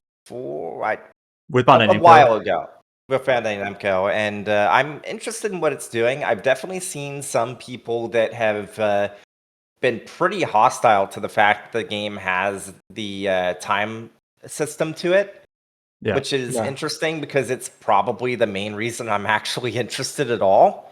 It's Yeah, not and even then like a time, not even a time system in the way that like people are thinking about. I think it's just like they see the timer and then get like a panic response. Well, yes and no. So the way it works is as you do quests, you will actually progress the timer, and you can do quests at either like day or night. And when you engage with them, it actually determines what you can do. Yeah. Because in the day, obviously, you don't have your vampire powers, but at night you do. So it's like two very different styles of gameplay depending on when you engage a quest, which I think Yeah. is fascinating. But that timer is not ticking in real time. It's like that timer is more like a resource that you're spending. Like, hey, Yes, yes. And they have said that that most of it isn't going, like there's stuff that is going to be missable based off of like if you pick up a quest and then like say their example they gave at the time was, hey, maybe there's a quest where it's like my house is burning down. If you wait like a week after picking up that quest, it's going to fail. But if you don't pick up that quest, then it's not going to just fail in the background. It's more like once you pick up a quest, it's like, okay, you've agreed to this. You have to commit for some of them before. and some of that's before not it's really over. like new to the genre. Like I was just playing Greedfall 2 the other day, and Yeah. that one also has if you do this, then you won't be able to do that. If you do this, you have a certain amount of time to finish it. There's kind of Yeah. standard like limitations, but they have said, and we've heard Yeah. this before, you can't do everything in one playthrough. It's Yeah. honestly, this is the sort of game that you really just need to approach it and just try it and see what happens, and you miss what you miss, right? Yeah. Don't worry about it. It's like it's one of those things that I'm very much into, and I'm looking forward to playing it. I will also say that there's been some weird reactions to the system requirements. Oh yeah, to a certain extent. the CPU requirements are pretty high. They are. The thing that I'm thinking of is people are like, what do you mean that they recommend a 5090 for 4K 60? It's like they're saying native 4K 60. Yeah, As not someone that no owns a DLSS. 5090, as someone that owns a 5090, most Unreal Engine 5 games, you're not getting 60 FPS at native 4K. And also Like, if you own since you're a on the system 5090, spec- you're gonna use DLSS quality more likely than not. So it's like Now Did my you see the, like, since we're on system spec, did you see the Lego Batman system specs? oh, that's way more egregious. Yeah. I think that has to be an error because it said frame generation for 30 FPS. Like, what? Yeah. Now, I have a 5090, but my CPU is a 5900X, so it's several years old. So like that's probably going to be my limiting factor. But I am interested in this. It's got that time system. It's got like the vampire, non-vampire powers. I think there's even a system in terms of like how if you need to feed on humans or not. I haven't looked too deeply into all the mechanics. It's one of those things that I'm interested in, so I'll experience it when I play it. But yeah, it'll be interesting to see how this game turns out, being a relatively big project from with that Witcher pedigree with Bandai Namco support. It's kind of an interesting mix of publisher talent, developer. The director is the Witcher 3 director, and we'll see what happens. It feels nice to see a Japanese company publishing a Polish game, new like a new IP that's like a Western game. This isn't like AAA, but it's like got some budget behind it, and they've been actually marketing it. Yeah. And I also did see that this game has romance in it, which is for a lot of people a big deal. Apparently, there's a twist to it. I didn't really look into it, but it will have companions and romance and things like that, which are relatively typical in this genre. But for those who need that reinforcement, it is there. Is the twist vampire sex? I don't know. I just saw a headline that's like, there is romance, but I'll figure it out later. Okay. All right. Okay. This is one that like we've kind of talked about on the lead up to this, but the French RPG developer Spiders is officially shutting down. I think we've been kind of getting hints to that throughout the past few weeks, if not months. But I'll let you handle this story, Adam, because you're way more in the know about like the lead up to this. Yeah, so the timing is actually was pretty awkward. So we were invited like in mid-February to send off email interview questions to the development team at Spiders through NACON to like ask them questions about Greedfall: The Dying World, which is coming out in March. And so like, okay, I accepted the offer, but like give me a few days to write up some questions, right? And I was going to ask about, the early access period, the change in the title, things like that. But in those couple days of waiting, NACON filed for insolvency. And it's like, that's pretty awkward that your publisher that this interview is going through is like, has to go through like court restructuring. And I'm not a legal expert. I don't know exactly what this all entails, but like Spiders is not just publishing through NACON. They are owned by NACON. Like that's their parent company. They are a NACON studio. So it's kind of like, well, how do I approach this I'm asking questions about your game, but your parent company just filed for insolvency. And then I sent off some questions. I had reached out to a labor union that represents some of the team at Spiders about like what's going on. And there's been previous reports about like tension at the studio in terms of changes in leadership, and the founder's no longer there. And we've talked about this before. So it's kind of like, this is a pretty tenuous and precarious like release that's coming out. And then roughly right around when the game launched, which Brian reviewed it, he talked about it on this podcast. It seems like it's kind of middling. It's not terrible, but it kind of misses the mark in ways. I know several NACON studios filed for insolvency. It was Spiders, it was like Cyanide, and someone else, like studios that are owned by NACON. So you have the parent company filing for insolvency. You have these studios, which are not very big, like less than 100 people each, filing for insolvency. And like this game came out to mixed reviews, and it's like, what's going to happen here? And turns out, basically, it seems like NACON was trying to find a buyer for Spiders. They're trying to offload them onto someone else because they couldn't, basically, they were insolvent and they couldn't. And so it's like, well, we are just going to liquidate the assets and everything with that Spiders is, and that studio will no longer exist. And that there was first like French media reports that came out basically saying this, kind of unofficial, just kind of like, hey, we're hearing these things. And then Spiders posted so a couple days ago, within the last week, that yep, they did a recent patch for Greedfall: The Dying World. There's still going to be a DLC that comes out in like this month through NACON, but after that, that's it. They're done, and they won't be able to respond messages or anything, and it's kind of sad. I mean, Spiders, like they were pretty good at like kind of releasing like these interesting titles, even though they weren't like the most polished or the most like releasing to like masterpiece reviews. They found their like player base. You had stuff like Technomancer. You also had Bound by Flame. Bound by Flame, I reviewed. I didn't think it was very good. But Greedfall, there were a couple of curious decisions made, and who made them? Was it a mix of NACON leadership or maybe misguided leadership at Spiders itself? I don't know. It's probably a conflation of things. But like Greedfall was I think very clearly their biggest success. That was under Focus Interactive at the time, Focus Home Entertainment. And that was a big success, and Focus even said so as much in their financials because they were the publisher back then. And then a couple of weird decisions later, like let's make Steel Rising, which is sort of a Souls-like game. Yeah. And I reviewed that when it was kind of like, it was okay. Like it wasn't terrible, but it wasn't great. It was just it felt like a mismatch. It's like its competitor was Lies of P. Well, Lies of P came out later, and it was kind of a better implementation of that idea. And then, Greedfall, despite its success, for what it was kind of like, this is a mid-budget game, but kind of punches above its weight.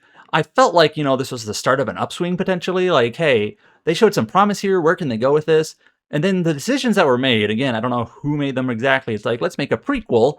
It's like, I don't know if anyone was really asking for that. There wasn't anything in the game that was like, oh, wouldn't it be cool if I showed like what happened before this? That wasn't even like a consideration. It's like, oh, we're doing a prequel? Okay. That seems kind of a weird target or a weird avenue to take. And then like, we're going to do early access. And it's like, wait, you've never done early access before? Are you sure you're the right approach for this? And apparently that was actually, according to this labor union I mentioned, a very big point of contention in the studio. Like, why are we doing early access here? Like, this isn't what we do. And they're a small studio. Like, this is new to them. This not really what works. Also, the fact that it went from an action RPG to more of a nerdy CRPG, totally different gameplay design. Anyways, so a couple of decisions in terms of like what they decided to develop and how they decided to approach it. being under NACON, it just I'm not trying to place blame on anyone, but it's just kind of like fewer weird decisions in a row. NACON has proven itself to be not a very reliable publisher for various reasons. And yeah, it all came down to NACON is now insolvent. Spiders is no more, as maybe some of the other studios also. However, there is still a NACON like stream this month. Yeah, I was gonna mention NACON Connect for May 7th, so just like in a few days. Like this, like that news came like almost like hours later, just mere hours, like almost in the same day, maybe a day after that news hit about spiders. Like it was announced very shortly after. Like, hey, we're having a NACON Connect a live stream event very soon. It's like, okay, that's a little awkward, weird timing. So like I don't know how NACON's like finances are doing. If they were insolvent, they had to, they must have some agreements or whatever in place to release some of these games that they have already signed on or off on. But like for example, one of the games in this stream event coming up is relevant to us being an RPG. It's Edge of Memories. It's from the studio. Again, these are all French studios. They made it's Midgar Studio. I'm trying to remember what the previous game they made was. Midgar Studio. They did Edge of Eternity. That's it. Yes, Edge of Eternity, which I never played. I don't think we reviewed it. It was kind of just slipped under our radar. But there's kind of a French RPG, French JRPG type thing coming out under NACON. There is the Hunter of Reckoning Death Wish. We talked about that. That's under NACON. That's kind of the Vampire the Masquerades like game. So that's in our wheelhouse. I'm not sure what this is. There's a game called The Mound. I don't know. Endurance Motorsport, they do some of these like motorsport racing games and things like that. So yeah, they have like games coming out and they have a stream event for that. But yeah, it's kind of a weird time for NACON. And like I said before, they've never really been like a well-beloved publisher. In fact, kind of the opposite. People kind of think they suck. So we'll see what happens. Didn't they have another name before NACON? Big Ben. Big Ben. Yes, because I remember they had like there was a whole thing with like Frogware. Yes. Yep. All that. Issues with like the Sinking City and I think some Sherlock Holmes games and a few other things. Also, the French labor union that I mentioned earlier, I'm not going to try to pronounce their name. It's like SJTV. It's a French term. They actually came out with a public message regarding Spider's closure. And they basically said, this is premeditated first-degree murder by NACON. Like, holy shit. That's so like this choice words. This isn't just an unfortunate circumstance that happened. It was kind of like NACON allowed this to happen or maybe even forced it to happen. So yeah, but Brian actually mentioned it kind of reminded him of like Piranha Bytes, which was not under NACON. They were under THQ, I think, or Embracer. I forget. I guess THQ is Embracer, but like Piranha Bytes is a German studio that's kind of similar to Spiders. They're a little bit of an older pedigree. They made like the Gothic games and the Risen games and things like that. And a couple of years, and the Elex games were their most recent games a few years ago. Kind of like in the same vibe as like, are these games absolutely excellent? No, but they kind of fit like the sort of this like mid-tier Western RPG niche that have some bright spots. But yeah, 2 years ago or so, they were also just shut down. And then that one has kind of the weird side effect, or not side effect, but like lingering effect that there's a Gothic remake coming out, which is kind of a Piranha Bytes game originally, but the remake is just from a totally different studio.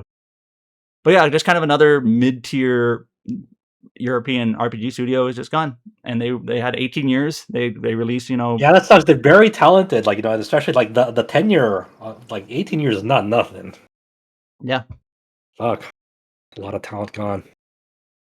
But best of luck to all the people who lost their jobs. Hopefully they land on their feet. Yeah, and it's just kind of one of those things where it's like, I think we need more of these, Yes. I think the studio itself was like 50 to 100 people. So like not tiny, but not huge. But like we need more of those sort of just like mid-tier studios that aren't just, 3 people making an indie game in their basement, but also not like mega corporation studios from like gigantic publishers. Like we need more of those mid-tier studios, and unfortunately there's one less of them, one fewer. Yeah. Best of luck to the former employees of Spiders on that one. Moving on, we have some ratings in the news here, and because these might give us a clue on what's coming next. For example, some people have found our ratings for a title called Tales of Eternia Remastered. Potentially the next Tales of Remaster from Bandai Namco. I think they got the title wrong. I remember this as Tales of Destiny too. So yes, in some territories, but it was being released on PS1. I forgot the exact tale here, but in some territories it was titled as Tales of Destiny 2. There, and I forgot the This is one of those. This is one of those things that I feel like is common knowledge in my or our generation, but maybe not so much for like modern generations because Tales has only had 2 games in 10 years or whatever. But so Tales of Destiny is the Tales game on PlayStation. I think it's the second Tales game after Fantasia. And then kind of like in the Final Fantasy 3 or Final Fantasy 6 is called Final Fantasy 3 era of old, Squaresoft stuff. Kind of similarly in that it was called Tales of Eternia on PlayStation 1 in Japan, but then when they localized it to America back in, the late 90s or whatever, like, we can't call it Eternia. We got to call it Destiny 2 because people know Destiny and they'll think it's this, the name recognition or whatever. So they called it Tales of Destiny 2, even though that was not its title. And even the more complicating factor is they actually made a Tales of Destiny 2 later. Not that much longer later. That one was never localized. So what would they have titled that one? I don't know. And I guess even further like complication here. So Tales of Eternia actually did get a re-release on PlayStation Portable in Japan and in Europe, but not in the US for some reason. And that one actually had the proper title, Tales of Eternia. It was actually published by Ubisoft, I believe. Back then Ubisoft had some weird like publishing arrangements in Europe, especially. I think they did like an Armored Core at some point. I believe. I actually played that version. I imported the PSP version of Tales of Eternia. I actually just a PlayStation 1 guy. I didn't play the PSP version, so I can't really tell you like how. I played both versions because I love Eternia. The version I imported, I did not realize this at the time. This is one of those like feels like ancient history type things. Those like UMD disc cartridge things that the PSP played on or the games on. The many games of Tales of Eternia, like the printed discs UMDs of that game, are unbeatable because they have a game-breaking glitch called the Volt glitch. Which what it is once you beat Volt, who is a very common like Tales summon spirit thing, the game will just not move on. Like it just does not flag. It's unavoidable. You cannot get around it. If that's the version of the game you bought, it is just bad. It is broken. And I think that was like the whole first. That's like 2/3. That's 2/3 done the game, I believe. Yeah, it's pretty far in. Too, and I actually ran into this glitch because I was not aware of it when I bought it. It's just one of those things you sort of take for granted. Like, oh, let me import this game. It's going to work, right? Nope. Anyways, I got around it by kind of putting my save into an emulator and back out. But anyways, they did re-release like a new print batch of those games that do work, so they are out there. But my point is like Eternia is not a very like accessible game. You can't easily get it, and even if you can, you might get a broken version.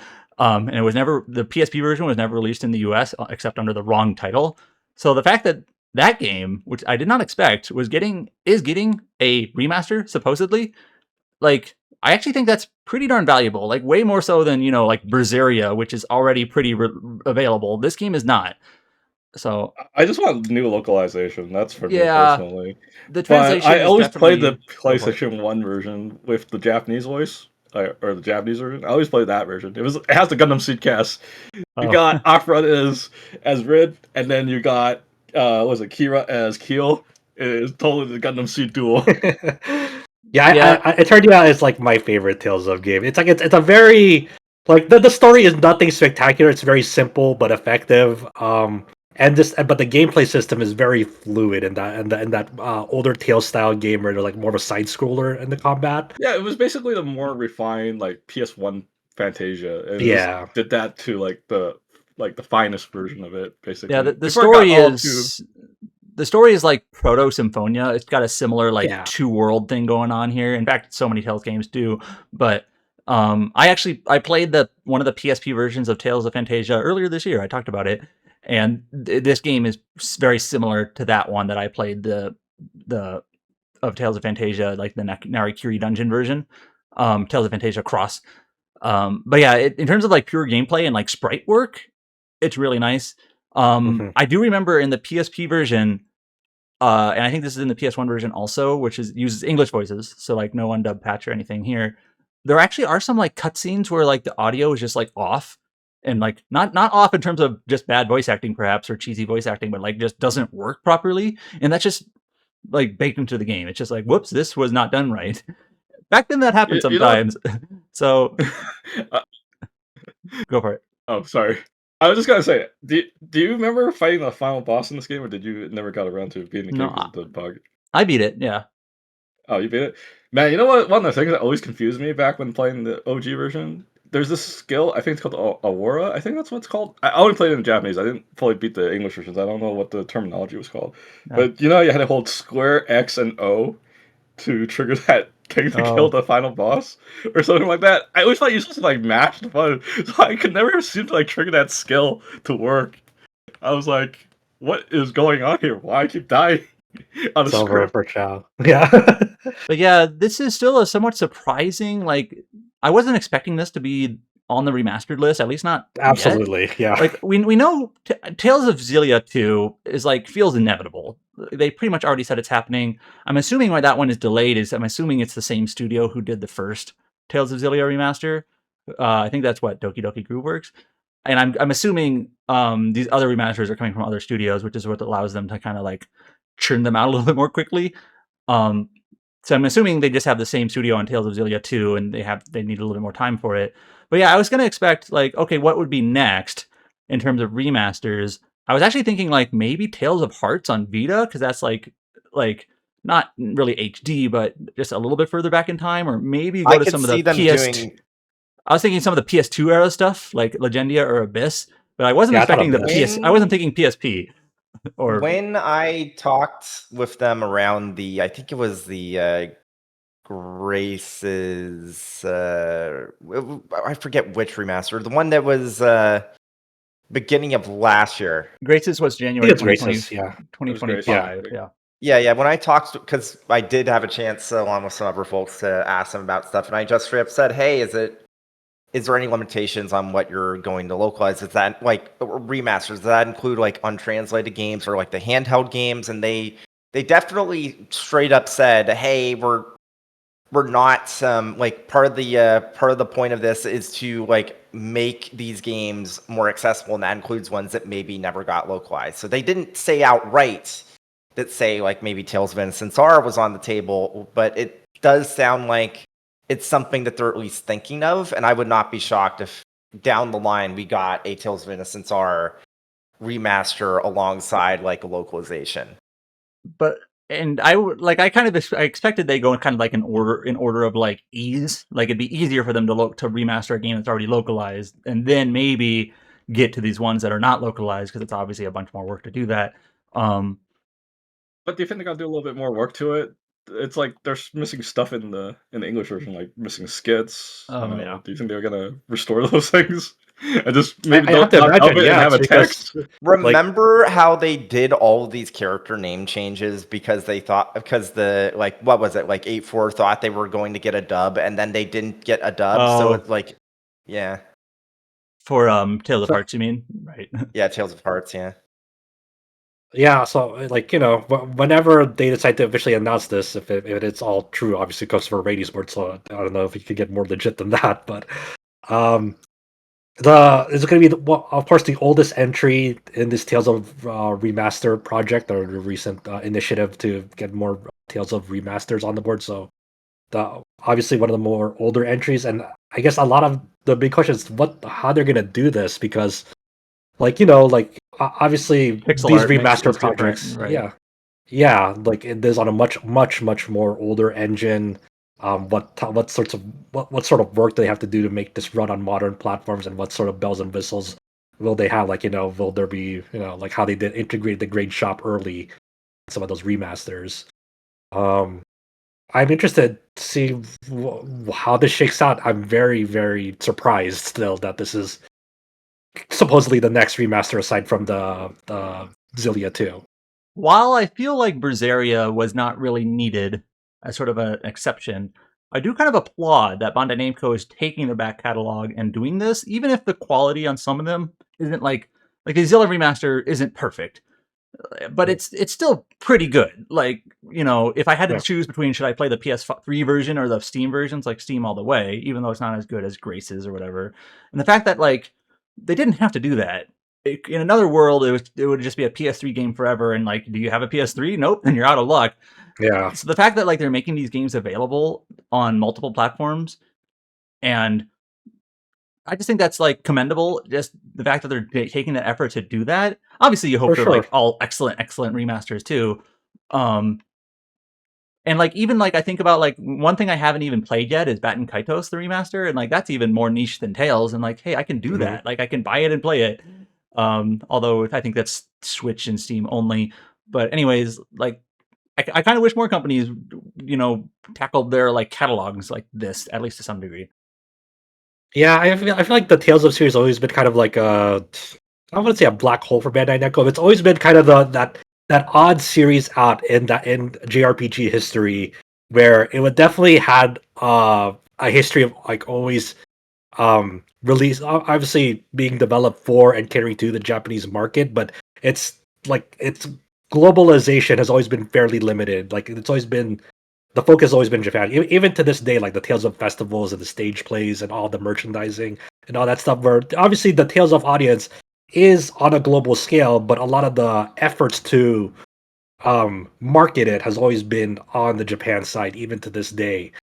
And at least they're trying to take steps, even though it's sort of baby steps. There's still a large catalog of Tales of games that I've never ever seen a release outside of Japan. So hopefully, we continue this remaster project beyond just what was originally planned. Like I want this to go all the way. Let's stop fucking around. Let's do this. Let's kind of finally give Tales of players all around the world easier access to play all these Tales games that never officially came out of their territories. Yeah, like it would be awesome if you could say like, "Hey, do you want to play the Tales series?" Well, you can play Fantasia, Destiny, Eternia, Symphonia, Destiny 2, any of these Mhm. games on Steam right now or whatever, right? Like that would be great. Yeah, Kind of like the pixel remasters. Like I know people, Exactly. some people like the pixel remasters, some people don't. But it's like, hey, you can play Final Fantasies 1 through all of them on Steam, basically. So Yeah. It took a very Mhm. long time for Namco before they finally give the game a proper localization treatment, I would say.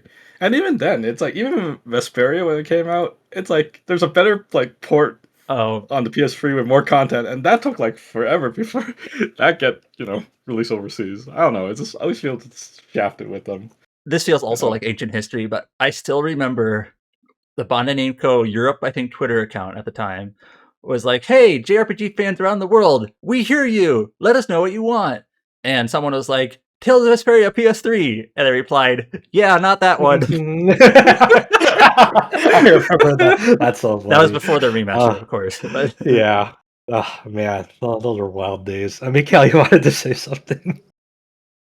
Yeah, I've seen a lot of people with this new Eternia thing. They've been bringing up why did you do Berseria? Like who even wanted it? And I think for Steam that kind of makes sense because you barely got anything with the new version and there was no upgrade path. But even as someone who played the original like on PS4, like I'm just happy that the new version lets you take screenshots and shit and isn't like using that bullshit save, whatever, like just laggy like the PS4 version. And the only unfortunate thing about the recent Tales remasters is they have like no enhancements on Switch too. So like that audience is just getting the worst versions of the game straight up.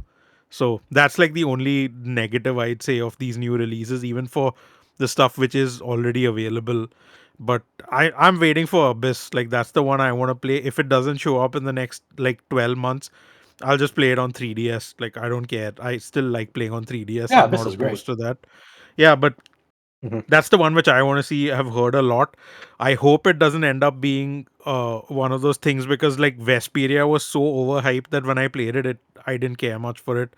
But Graces, I didn't hear anything about. When I played it, I liked it a lot. So I want to see I feel where like I'm like the Abyss only lands vocal for me. Eternia fan, so I can't overhype Eternia because I'm the only vocal fan I'm a of it. Destiny 2 fan, but not the Eternia guy.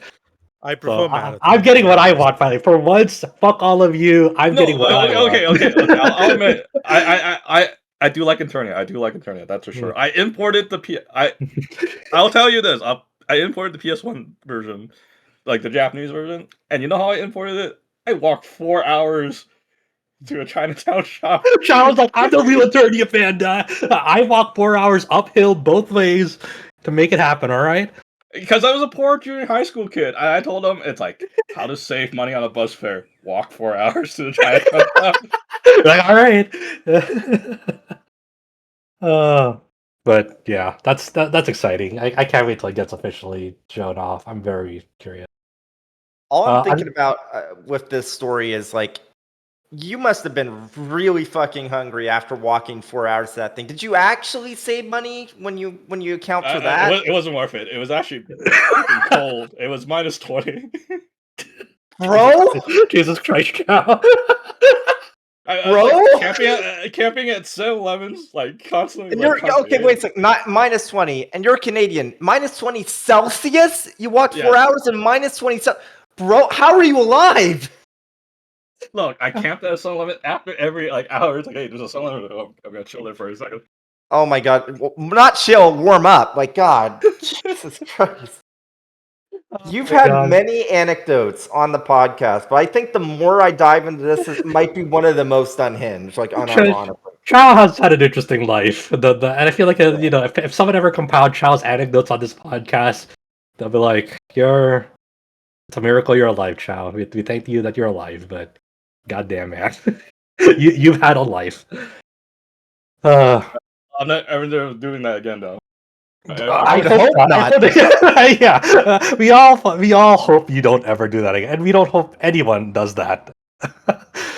um, Another interesting ratings we have on the Taiwan rating board. We have Dragon Quest XI-S Echoes of an Elusive Age Definitive Edition has been rated for Switch 2 on the Taiwan rating board. So I know they're not going to do it. I know they're never going to do it.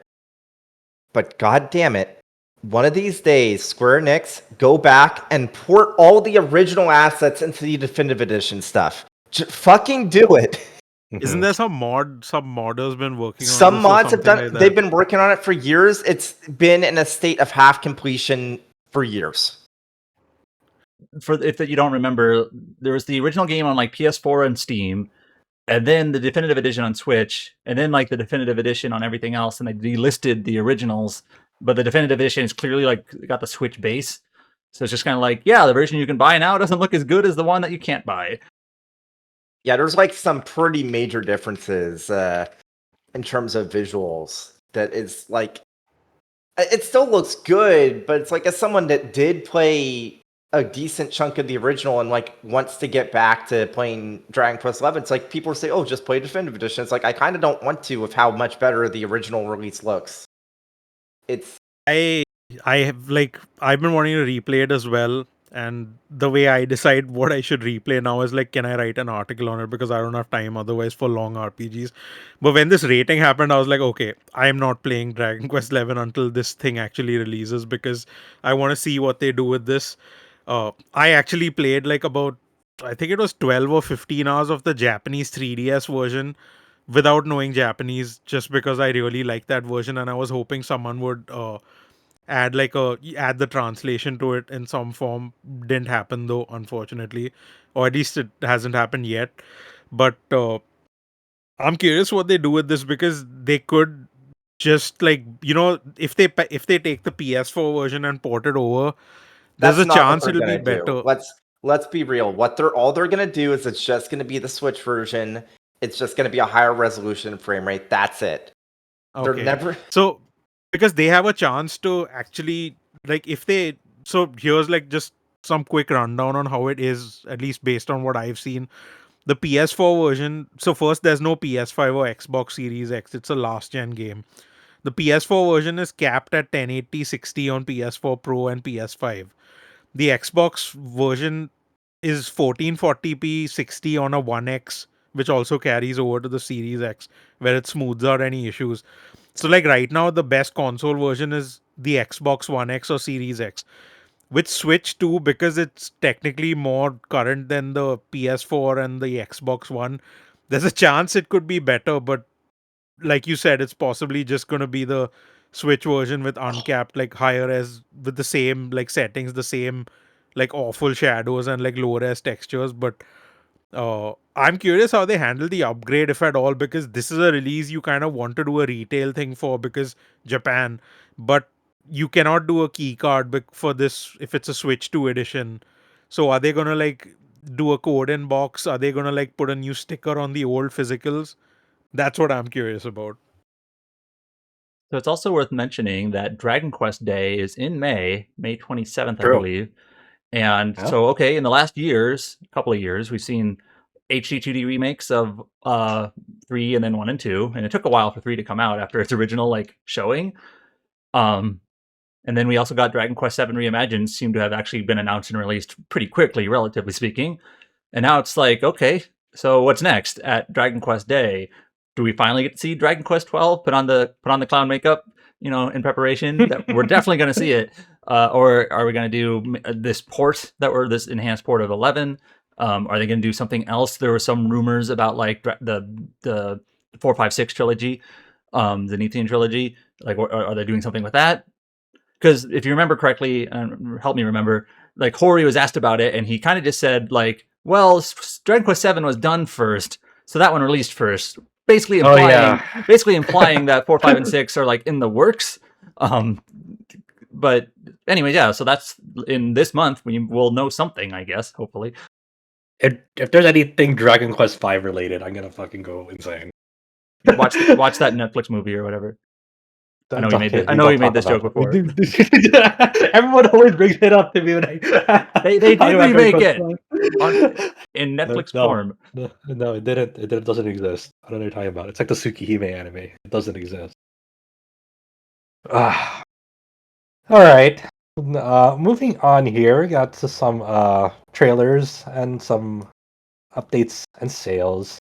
We have a character trailer for the upcoming RPG Zero Parades for Dead Spies, introducing the whole sick crew.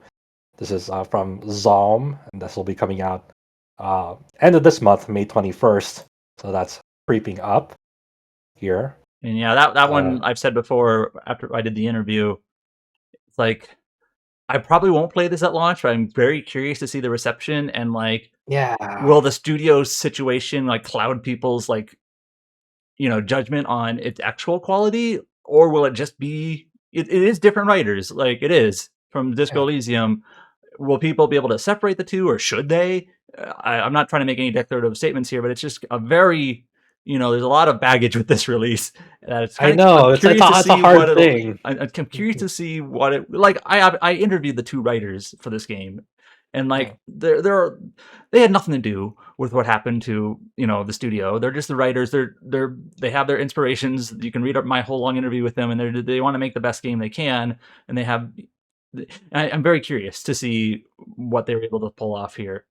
So I'll keep an eye. I hope it's real. I hope it's really good. But like I said, like you said, I should say like it's even if it is good, there's so much baggage that like it'll be up to a person to see each person to see like well what happened with Disco Elysium. Will it affect their judgment? I don't want to make like straw men here, but I almost wonder if there's going to be like a bitch eating crackers sort of thing here, where like people are going to see it and just automatically assume this is bad because of everything else, and there's no way this game can be any good. Like it's impossible. They're just going to look for the flaws and highlight those. Like I don't know. Again, I don't want to make a straw man, but it's. And there's still real people who have worked on this that had no judgment or weren't involved in like what happened to the Disco Elysium team dissolution.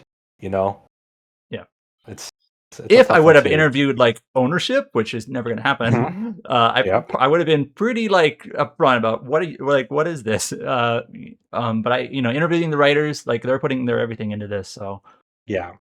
They're not the ones that are responsible for what happened in Disco Elysium. This is an interesting one. The Outer Worlds is being delisted on May 27th for PC platforms because there's a new baseline edition that will replace the Spacer's Choice edition, and there's going to be upgrade options for people who have like the base edition. But starting on that date, on May 27th, only the Spacer's Choice edition is going to be offered. Yeah, so this one is so the Spacer's Choice edition is already available. It came out as a remaster a couple of years ago. Yeah. I actually replayed The Outer Worlds last year to prepare for the sequel, which I haven't gotten to yet. But on Steam, you could buy the original or the Spacer's Choice edition or like upgrade. And I actually played through the original version because I remember seeing, the Spacer's Choice edition makes like global lighting adjustments throughout the whole game, which in some places might be good, but I've seen some people show in some places it's almost like a worse version, like because it's like this global adjustment to how lighting works. Like inevitably, you're going to run into some places where in a certain scene or a certain situation, it's just not going to look as good because of how it was crafted initially. So but that option that I had last year, do I play the original or do I play the new version, is unfortunately no longer going to be an option because you just have to play the new version. It's kind of unfortunate. Did they provide a reason why they're doing this, or just I'm not it sure. just makes it easier logistically for listing reasons? I don't know. That's kind of a weird thing to just kind of take away that choice of what version people want to play. Especially one with a quote unquote upgrade that might, in some scenarios, like you mentioned, won't actually be an upgrade based on what you're seeing yourself. We mentioned it in passing earlier, but Heroes of Might and Magic Olden Era has sold over 250,000 copies in less than 24 hours.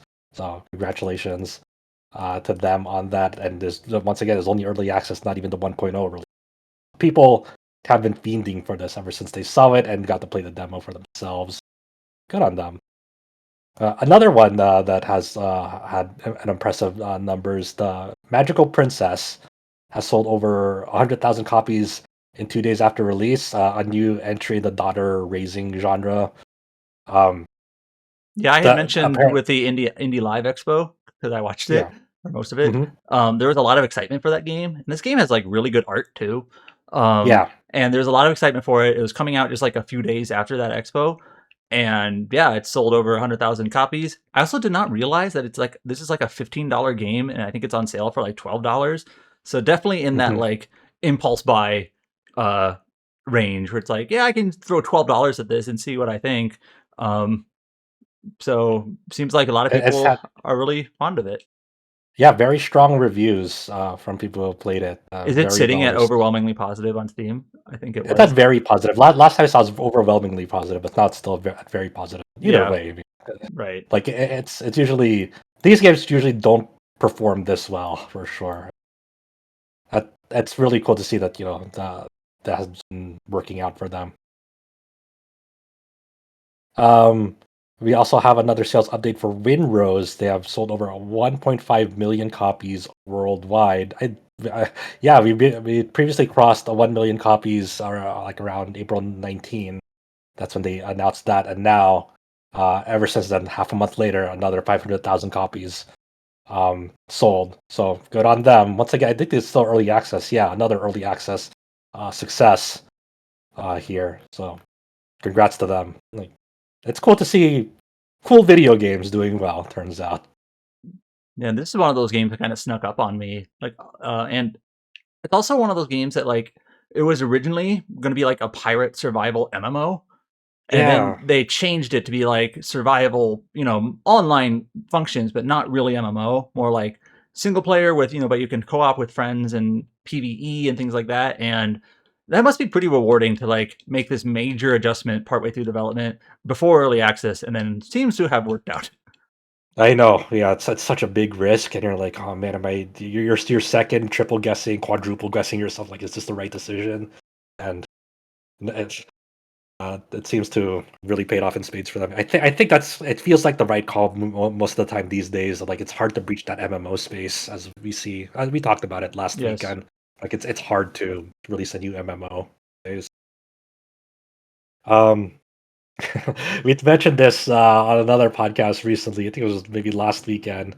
But a new, well, not a new, a Xenosaga title has released on Steam and Nintendo Switch in Japan. Xenosaga Pied Piper launched on April 30th, and this is part of the Gmode initiative of those older browser, or not browser, or flip phone mobile games. They've been porting those onto modern platforms. We also had one for Persona 3, Mission Aegis or something like that. Some Armored Core mobile titles, some SMT mobile ones that were on for flip phone. So the latest entry in the Gmode initiative is Xenosaga Pied Piper. So it takes place before Episode 1 and stars Ziggy. Xenosaga on that. Yeah, we talked about this when they announced it, and the update here is the date. It's out now. You can buy it. It's not in English, but you can buy it and you can play it. Yep. Which is great, I think. But yeah, it believe- takes place before Episode 1. Yeah. And we talked about this before, but you need to play it before Episode 3 because it basically is Episode 3 has a big section of the game that's a callback to it. So yeah, that was definitely one of those sections that almost 100% of the English audience in who played Episode 3 is like, yeah, no, I specifically remember the game FAQs era where it's 2006 or whatever, whenever that game came out, and it's like, what is going on with Ziggy and Voyager and Kanan? And it's like, oh, that's part of this mobile game. Here, let me explain. And there's these primers on a message board. Here's what's going on, because you in the West, you and English speakers who are playing this PlayStation 2 game, there's no way you would possibly know this. You didn't miss anything. Well, you did miss something, but it's not your fault. So I remember those days where it's oh, we had to have this external thing explained to me, and now you can at least play it. So that's better than nothing, and hopefully someone can inject I know there are translations, or at least summary translations of this game, and maybe someone can inject it into the game as a mod and play it in English. That'd be great. Yeah, I wonder if people have been working with agencies or any of the Gmode releases on that to inject an English translation script or fan translation on that end. I don't know how difficult it is. Yeah, the based on the Gmodes. Yeah, whatever emulator they use. Emulation software almost. Yeah. So. But yeah. So I mean, hey, you have a Xenosaga release on Steam in 2026. There you go. You got it.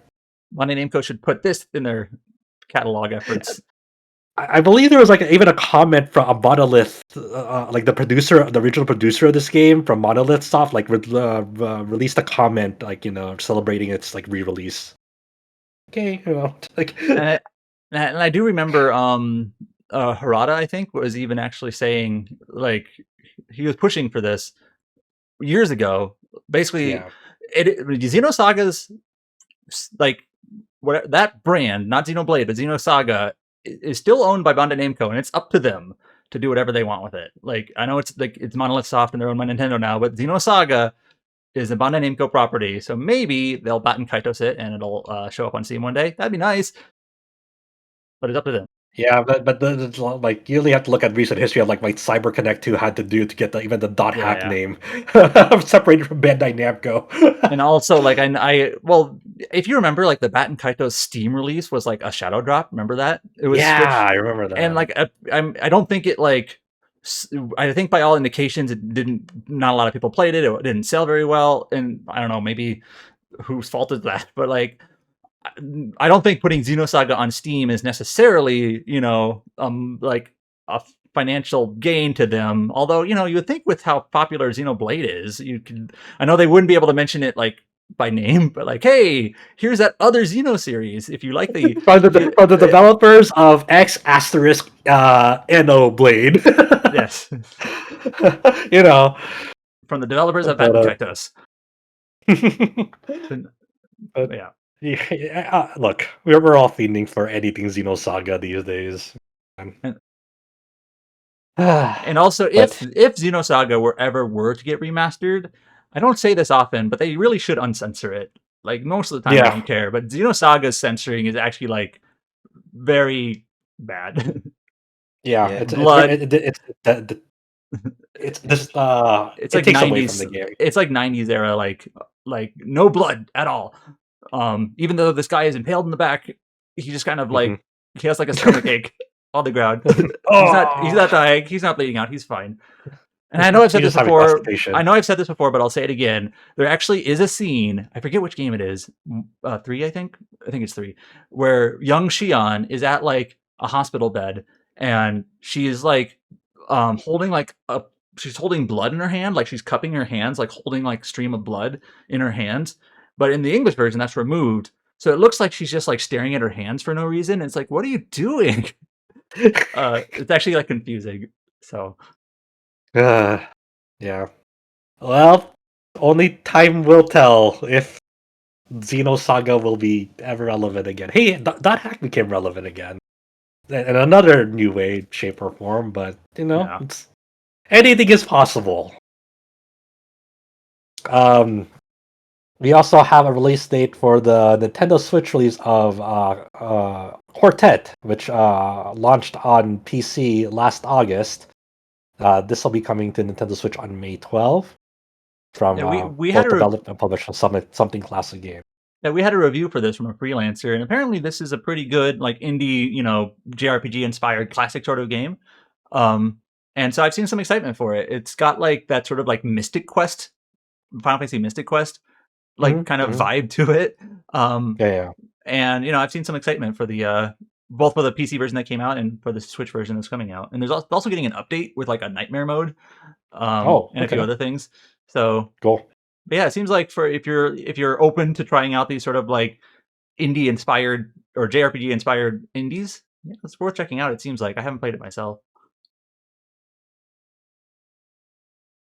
And then lastly, we are getting a mobile release for Guild Wars Reforged this summer for iOS and Android. So if you've been wanting to play Guild Wars on the go with your mobile device, you will be able to this summer. And that'll be it'll be priced at $9.99. Wait, hold on. It's kind of a weird structure for the pricing. It's each campaign's paid version, including properties, can be purchased as a standalone add-on for $6.99, and that'll allow players to log into their ArenaNet accounts and sync their character progress across devices. So I played a bunch. So I played a bunch of the original Guild Wars, like a bunch as in like 1,000 hours. And this is more or less the original Guild Wars. I know it's like a redone version of it. But yeah, Guild Wars never had a subscription cost. So how it was back in the day was you would buy Prophecies, which is the original version, for so many dollars, or then you would buy Factions and Nightfall and Eye of the North, which were like kind of like the expansions, but you would buy them as like one-time purchases. So it seems like that's still the case here. Eye of the North being the most expensive, I believe, because it's the last one.